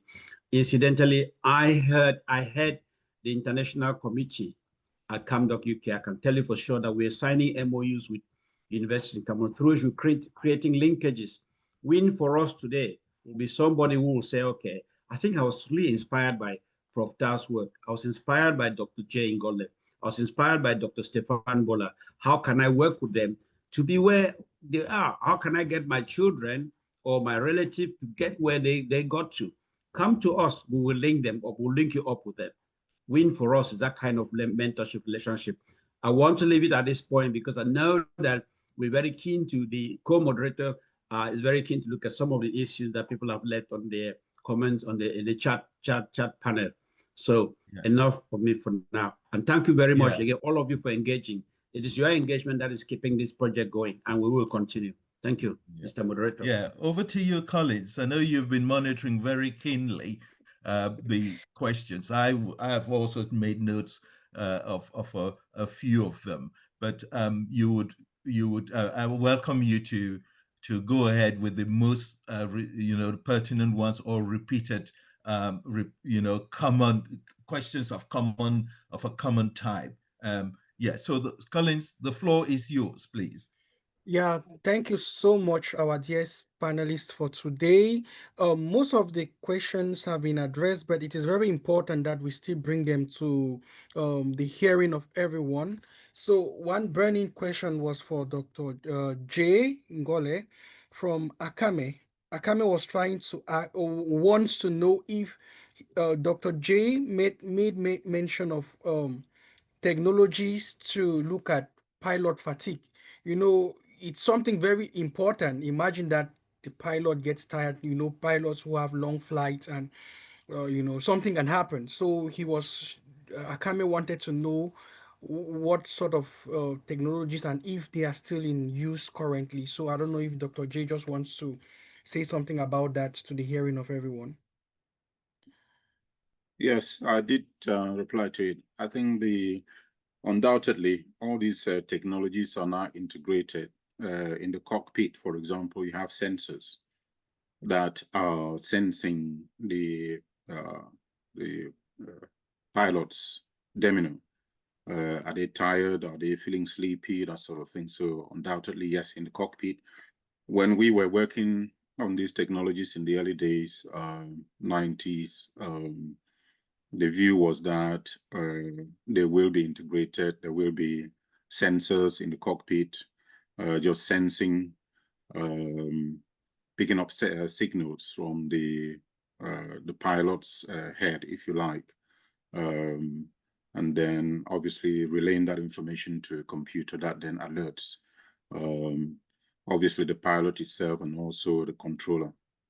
So yes, including the working on the engine monitoring itself, all of those technologies were being integrated at the time.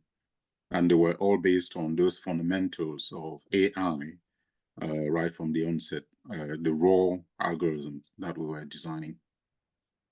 Okay, thank you very much. This question actually for the three panelists. Yeah, go on, Kojo. Yeah. Just to say that technology is now even in cars. You now notice that your car, for those who drive much more modern cars, after a little bit, they'll tell you, careful, time for coffee. And that's just also monitoring the way your hand is moving on the steer on that. And I also would just also acknowledge Mr. John Ongum, who is a Cameroonian, who is, we call him the pilot of the Eurostar.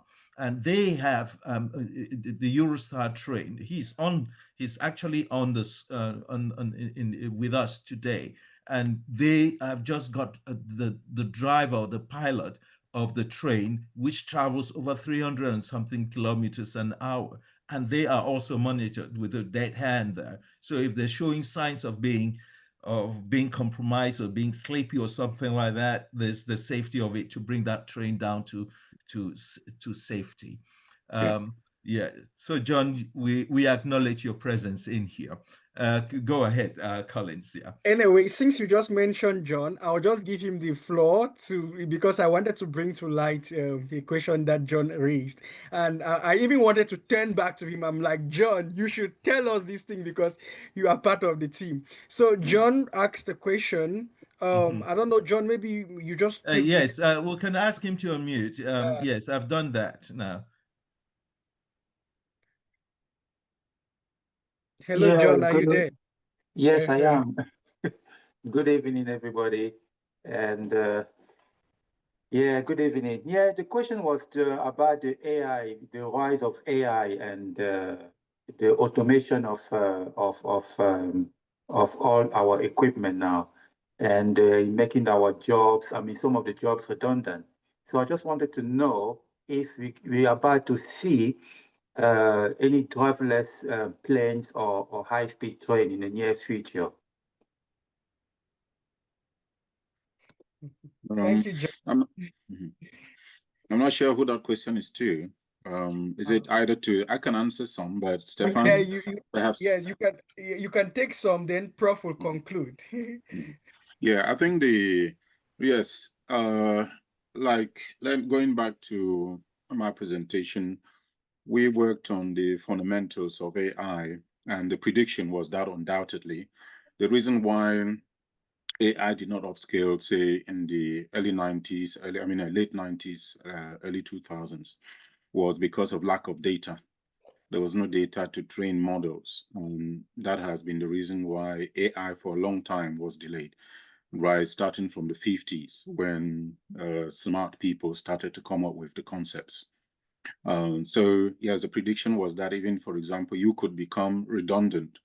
Like I said, when many of the conferences, there were demonstrations of, say, an AI house, where even making yourself a cup of tea can become redundant in the sense that you enter your door opens because it recognizes your face.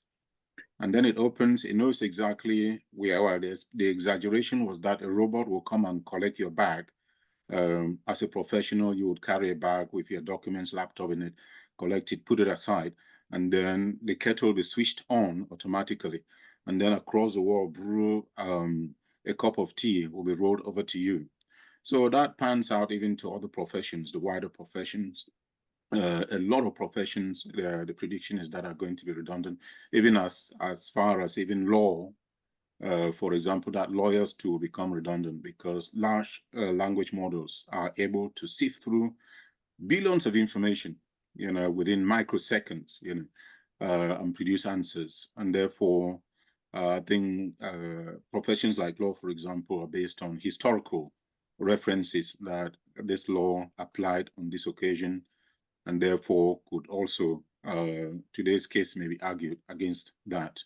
So yes, there are far too many, even software engineers themselves who develop these things. I, for example, I've always been predominantly a hardware engineer, but to be a complete engineer in the high tech, you must also be able to program. So some of the things that my colleague, Dr. Bolla, talked about, programming has been part and parcel of what I do, right from the early days of Fortran to today's languages like the one that AI is based on. So yes, even software engineers themselves, now I can type on ChatGPT and one of these large language models, and it produces a code for me. So then it's down to you to then integrate it in the system for it to perform what you expect of it. So undoubtedly, there is a whole lot of, jobs that are going to be lost. Many people are going to be made redundant. So the key really is for you to become proficient on how to use AI. I think that's the key from my bed. Maybe Dr. Bolla may add something to that as well. If I may, Dr. Ngole. Yes, I mean, we are talking more about transformation as opposed to making jobs redundant. And Dr. Ngole is absolutely right.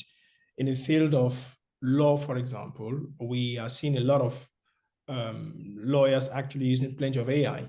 But what I always say to colleagues is the real AI is actually us as human, because we have the knowledge. Why would I say that? In terms of software engineering, in university, for example, it is quite acceptable to use AI, and it depends how the policies have been used. And I want to emphasize onto the term AI governance.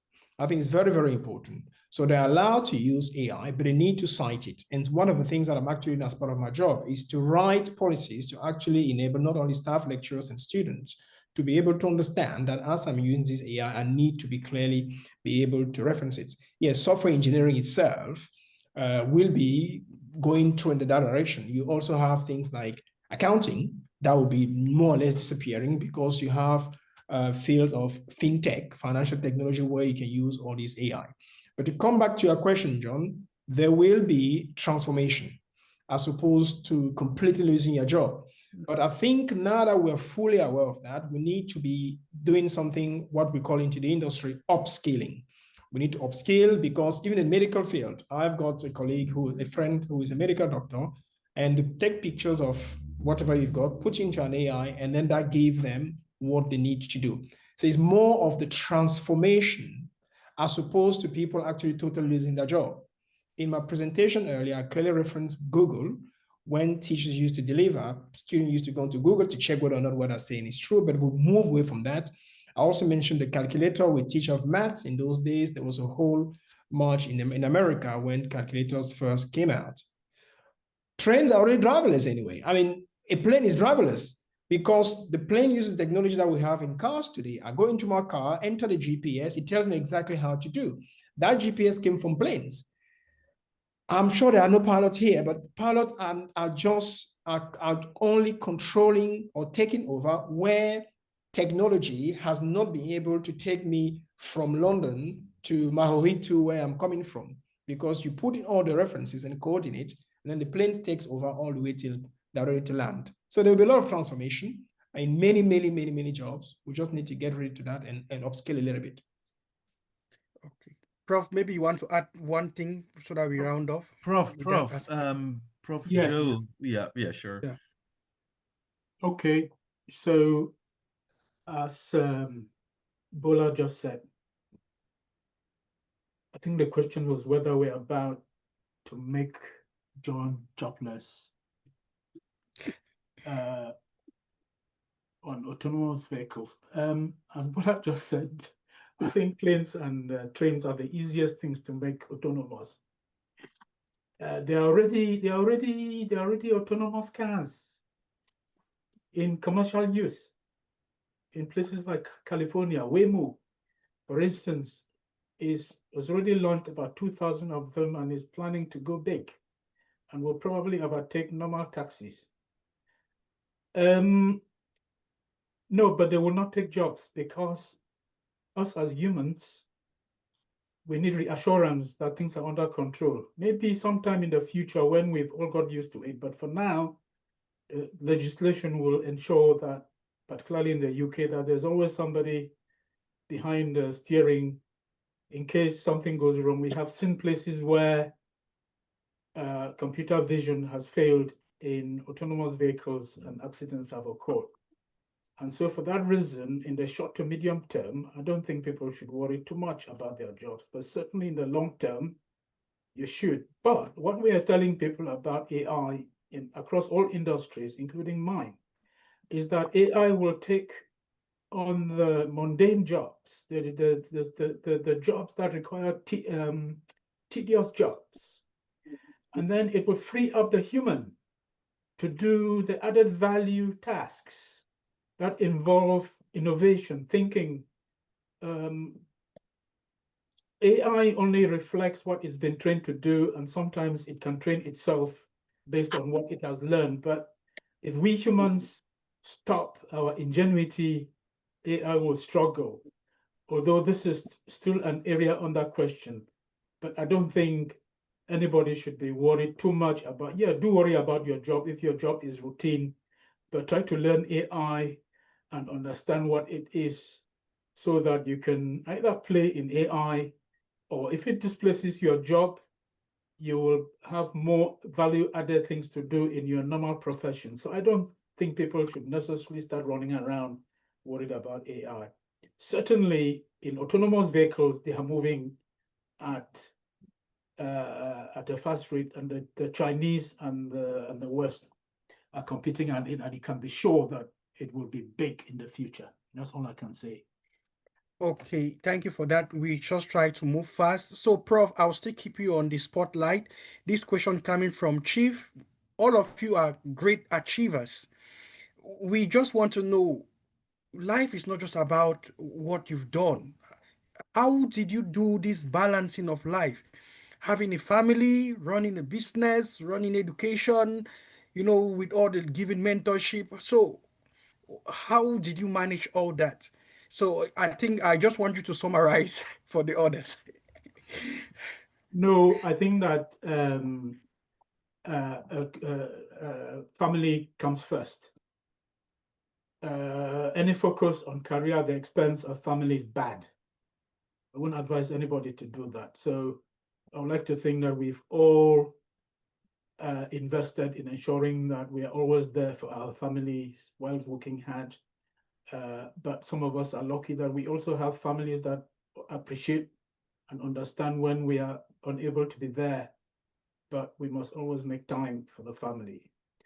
I didn't go deep into some of this, but some of the decisions I've made in terms of where I have been or how far I could have gone, some of it has been tempered by trying to make sure that you're also looking after the family.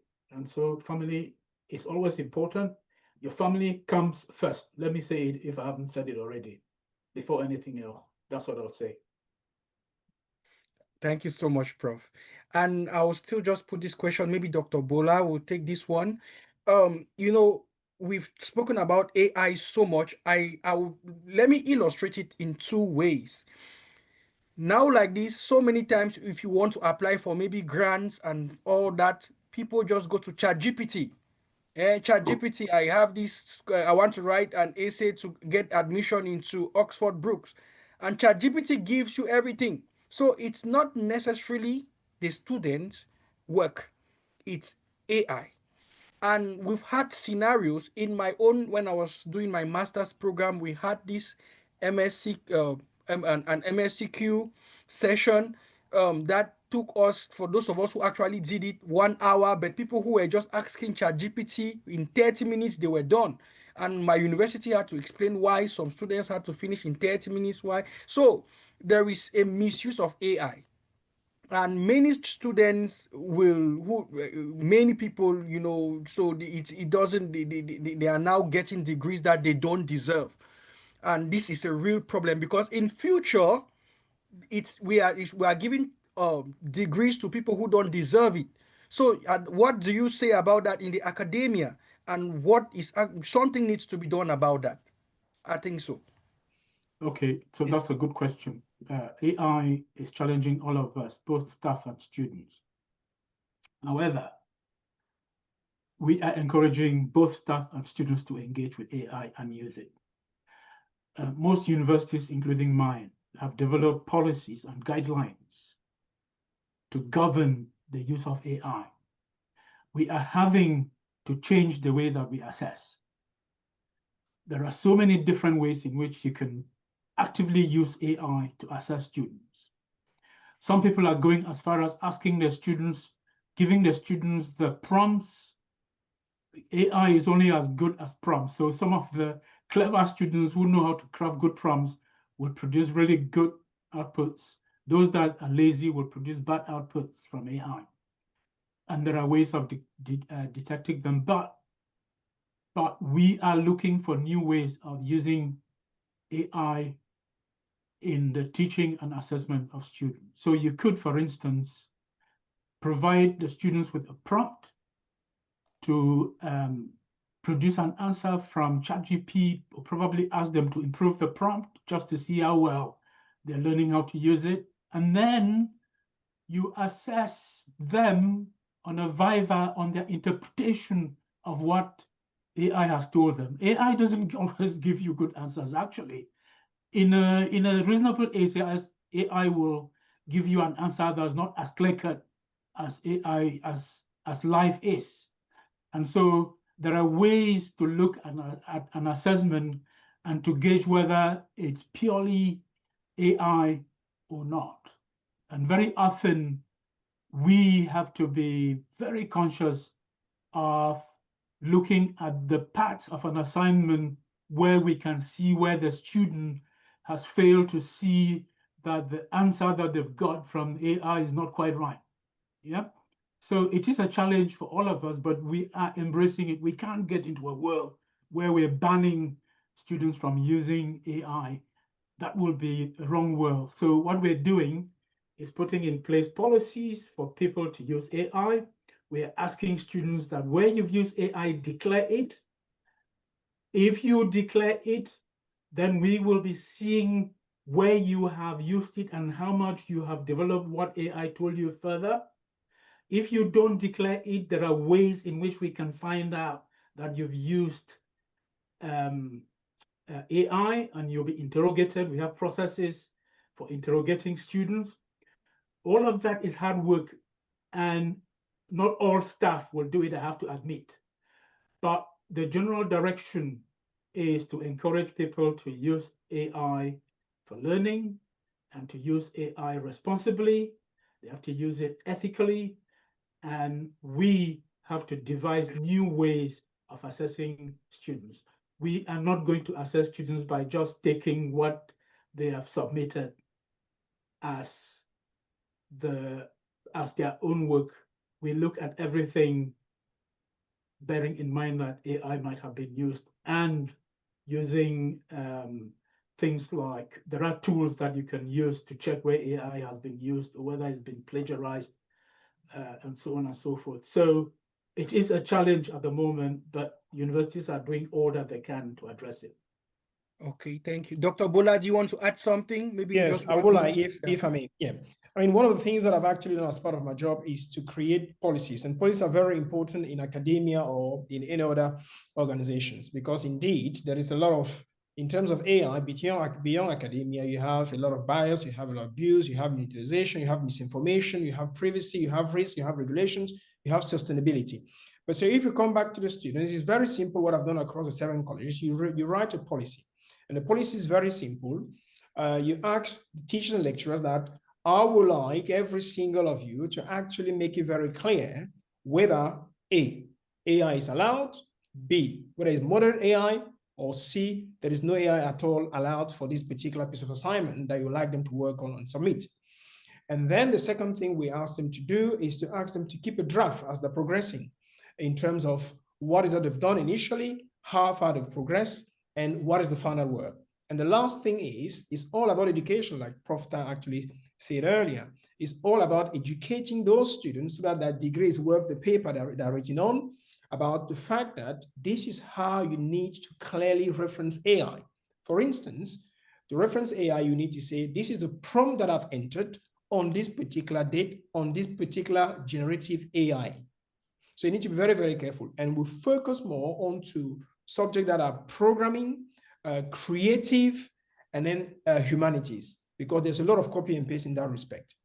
So once all of these are put in place, students and lecturers are more or less aware of how the direction of travel is with AI. And what you found is people are becoming more and more open about it.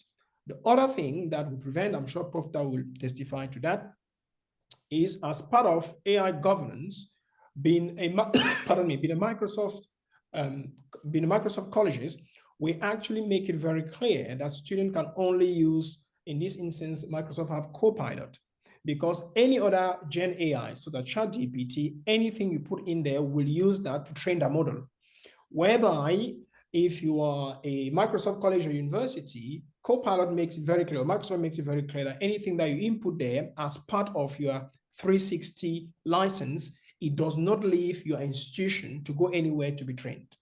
So you have all these bits and pieces that you put into places, because if everyone goes and uses ChatGPT, every single question or answer will look more or less the same, and it's very easy to pick up.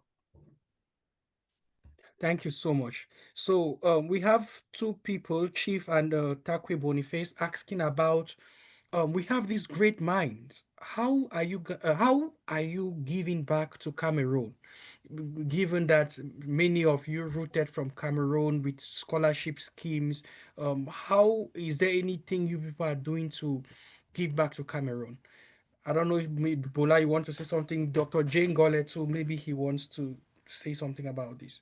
Yeah, if I could add, Collins, just sorry, if I could add Yeah. so that they answer it more completely, I would ask as well that how are they, or are they looking at working or giving back to Africa or collaborating with Africa, and how we can, Dr. Stephane mentioned before the digital divide. I also noticed, I also knew that Dr. Jey had spoken about working with Nigeria and for example. But I want all of you gentlemen, because we are here talking of AI, and there's definitely the digital divide, and we are always thinking about home. Your attempts, your efforts, your thoughts on collaborating or working towards that. And also that the other side of it is, how can we leapfrog? That is not just always being behind learning, but are there things that we can look at leapfrogging and become, make home be some other area where it is bringing something new into the market, which would then be added value or has value or currency. Okay, thanks. I leave that to Collins. You would Yeah, direct who you want to answer that first. it seems Prof wants to say something. Okay, let me have a Yeah. go.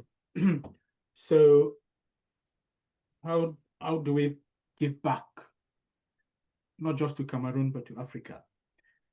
So when I gave my presentation, I sort of indicated that I develop a lot of people. I have supervised a lot of people to PhD level over a period of about 30 years now, who have gone back to their various places in Africa, and they're leading in their universities. Some of them have risen to profs and deans. That is something that I'm particularly proud of. I became a professor since 1999, and one of my passion is to develop others, quite selfishly. Not just people who go back to Africa and Cameroon, but also people who go back to other parts of the developing world, who come to the UK to study, and a lot of them who have studied under me. I've tried to impart knowledge on them and go out of my way to empower them to understand how to be successful in life. That is one. If we turn to Cameroon specifically, what most people don't know is that there is an element of support and collaboration that goes on between quite a good number of us in Cameroon. I have led the organization of a conference at the invitation of the minister many, many years ago to try and incorporate construction management in our engineering degrees back in Cameroon that are too engineering oriented. People are not educated on how to manage people, quality assurance, how to effectively use equipment, and so on and so forth. It was a very successful conference. We were meant to implement that in a curriculum in the universities back in Yaoundé and so forth. We have done some work through the Millennium Group with a number of universities, trying to support them. But I'm not going to leave this session without saying that the opportunity is there. I'm sure all of us are willing to do it. What we need is an environment that is inviting, an environment that is safe, an environment that is supportive, and some of us will be very willing to bring in a step change in the way that is, I would say, supportive of developing future generations. But we just need to have an environment that is safe. I will leave it Thank there. you, Prof. Thank you, Prof. Yes, Dr. Bolla, you want to say something, or Dr. Jey? I think Prof Dan has summed it up. I wouldn't Okay. put it any better than that. I think the environment is very important, and I wouldn't want to change his word. I think it's two voices. Thank you. Mhm. No, I think it's a very important question. Like I said, I think I agree with what Prof. Dan said. As a member of TMG, we have and continue to do a lot of work to support initiatives back in Cameroon that are empowering a lot of not just young people, but across the board.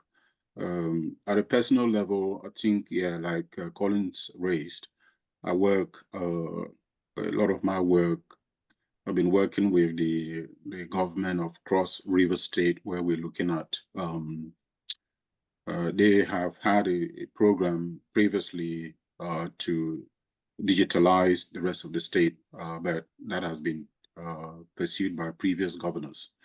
So I've got one of my workers here employ about 60 employees in my company, and some of them are from Nigeria. So through that linkage, so we're working on some of things that are a bit sensitive that I can't really elaborate on that much.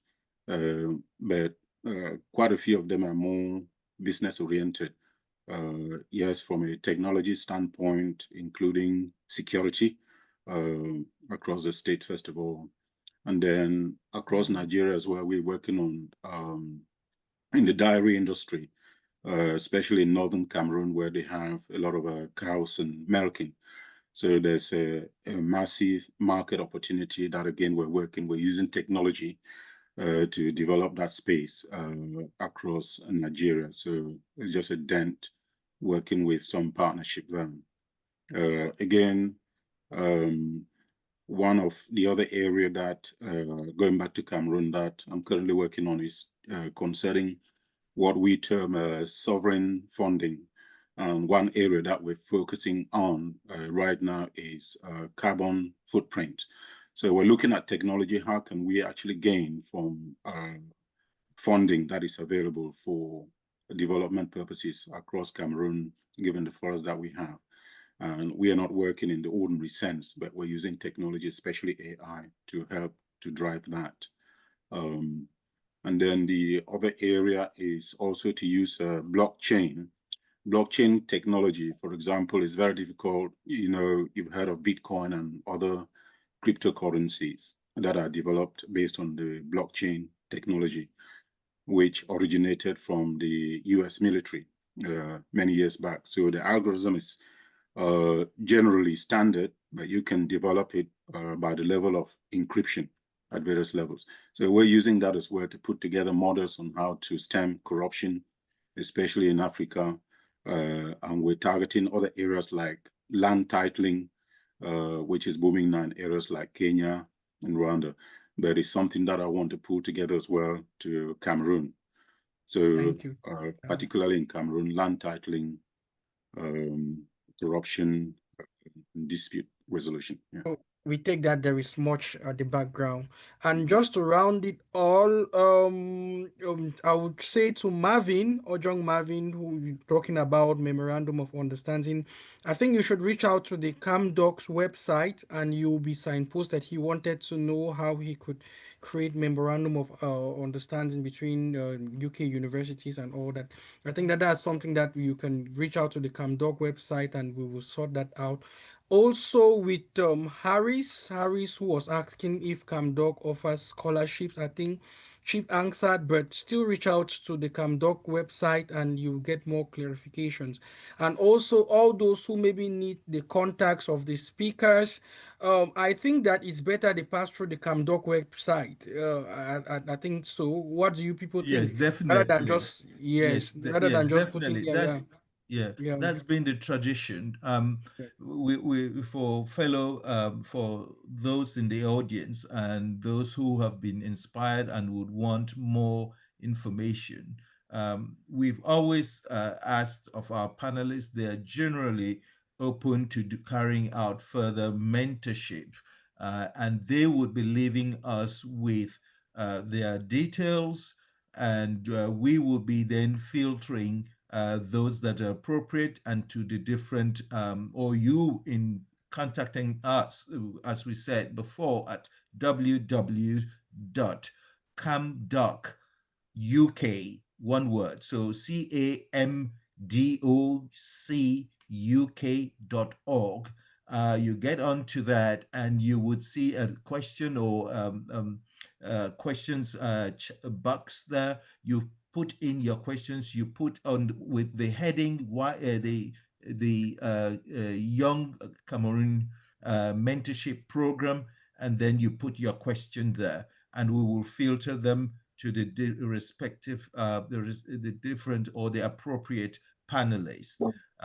This is going to be there amongst other things, amongst our other sessions that we've had. I would remind our audiences that this is the 5th session. All of them are recorded. It would take about a period of about a week or so for us to edit the program and the recordings and subtitle them and then upload them to our social media handles, most especially on YouTube, and then you would also find it you'll find it on our Facebook page as well as on the famous one with the triangle and the bull's eye. Was that? Please, Chief, I don't know if maybe Chief, you can help write the our website in the chat box if it's possible. Yes, so that those can come. Yes, it's actually there already. One of the questions that I answered regarding the MOU and the scholarship. Okay. I did give the address. It's come as the Vice Chair said. It's CamDocUK.org. Let me highlight that. I will drop it again. CamDocUK.org. Just go to CamDocUK.org. Thank you so much. And then you can leave any questions and we'll come back to you. MOU or any, like I said previously, if you other career areas you like addressed, or you want to get in touch with this fantastic panelists that we've had today, we will make sure that we do all that. That being a win for us. I always say win for us for this thing is to create mentorship links between those who are actually interested and people who come on our panels. Not just this one, but even the previous panels and even future panels. Yes, Kojo, back to you. We are actually behind time. We are actually yes. Ladies and gentlemen, I am greatly in awe of our panelists today, Professor Joseph Tarr of Oxford Brookes University, Dr. Jey Ngole, who is an entrepreneur and an electronic scientist who is based in Basingstoke, and to Dr. Bolla, Stephane Bolla, who was our last panelist. We are very indebted to you, and I hope everyone who has been here on this watch the past 2 hours plus of this session would greatly appreciate and greatly have come out a lot proud, very, very inspired, and also that they know that we are very, very humbled, and that the idea, the way forward is always about collaboration. We come out here, we talk to you, we come out from our silos. This is what has been also present in the discussions. We talk across, we talk with others. Here is CamDoc, a medical organization. We are now collaborating with other specialists in other fields to do the same. Helping our community cannot be only about health, it is about welfare. The welfare is not just about health, it is also empowering us economically, empowering us with knowledge, imparting us with knowledge, which is what we are in a deficit with. We all remember that where we do not have knowledge, we are always the last in the representation in different fields, in different indices of measurement of welfare. We lag behind. This, as I said before, having access, those who go even to private schools, it is only because of this. Private schools don't teach a different curriculum. They just offer the best people in who to talk and give little tips on how to overcome the obstacles of every day. They give you tips on how to become confident. They give you tips, and these are things. This is such a powerful initiative that we are taking, and we must really make the best of it. We must make the best of it. Today, as we said, it is not only about it. We would have it there, and it is going to be repeated. Because once we upload it, it is going to be used, and people will come in and will take a 15 minutes part of the discussions that are appropriate. We would share them with universities as we have done before, and this will become a part of training and teaching in universities. We're hoping that by so doing, we are sharing just more than what we are here doing. Ladies and gentlemen, we are today what because you are. The African saying that goes Ubuntu, we are very much because you are there. And we would continue sharing, and you keep on sending information, giving us feedback onto what you would like us to discuss in other sessions. We could even revisit the same topics or in another way. We are so, once more, I thank you all for attending. I would just ask Chief in the last, just to say for any closing remarks while we send off, and our panelists would stay behind for us to have a brief workshop after this. Thank you. Just another fantastic session, like I've said repeatedly. Just to let people know that today was engineering, but when you go into our system, you will see we've covered nursing, we've covered a whole range. And again, the panelists don't just come from UK. Today, just by coincidence, all three are from UK. But we have panelists from Australia, from US, from Canada, from Cameroon. So please, those who are watching, don't think that we're restricted just to UK. What we want is any professional person who can actually inspire, motivate others. We will get them onto this platform. That's what we do. It's not just for people based in UK. No, we've had conservationists from Cameroon. We've had medical doctors, clinical scientists from Canada, all sorts. We are really, and if anyone think of it, in case those watching know somebody who is doing some fantastic career in Cameroon, that they think that, hey, it would be good to have them on this panel, bring that to our attention. We will get them onto this panel. Thank you, Mr. Moderator and the team. Wonderful, fantastic. Thank you. We would invite you to check in a couple of weeks. These sessions run on the last Sunday of the month at about this time. We've chosen this time because we do think that, you know, families will go do their weekends, and this is the best time to be able to sit around with parents and the young ones as well. Once more, a big thank you, and we are honored to have you with us, and we are your servants. We wish you a good week until we meet again at the end of the month.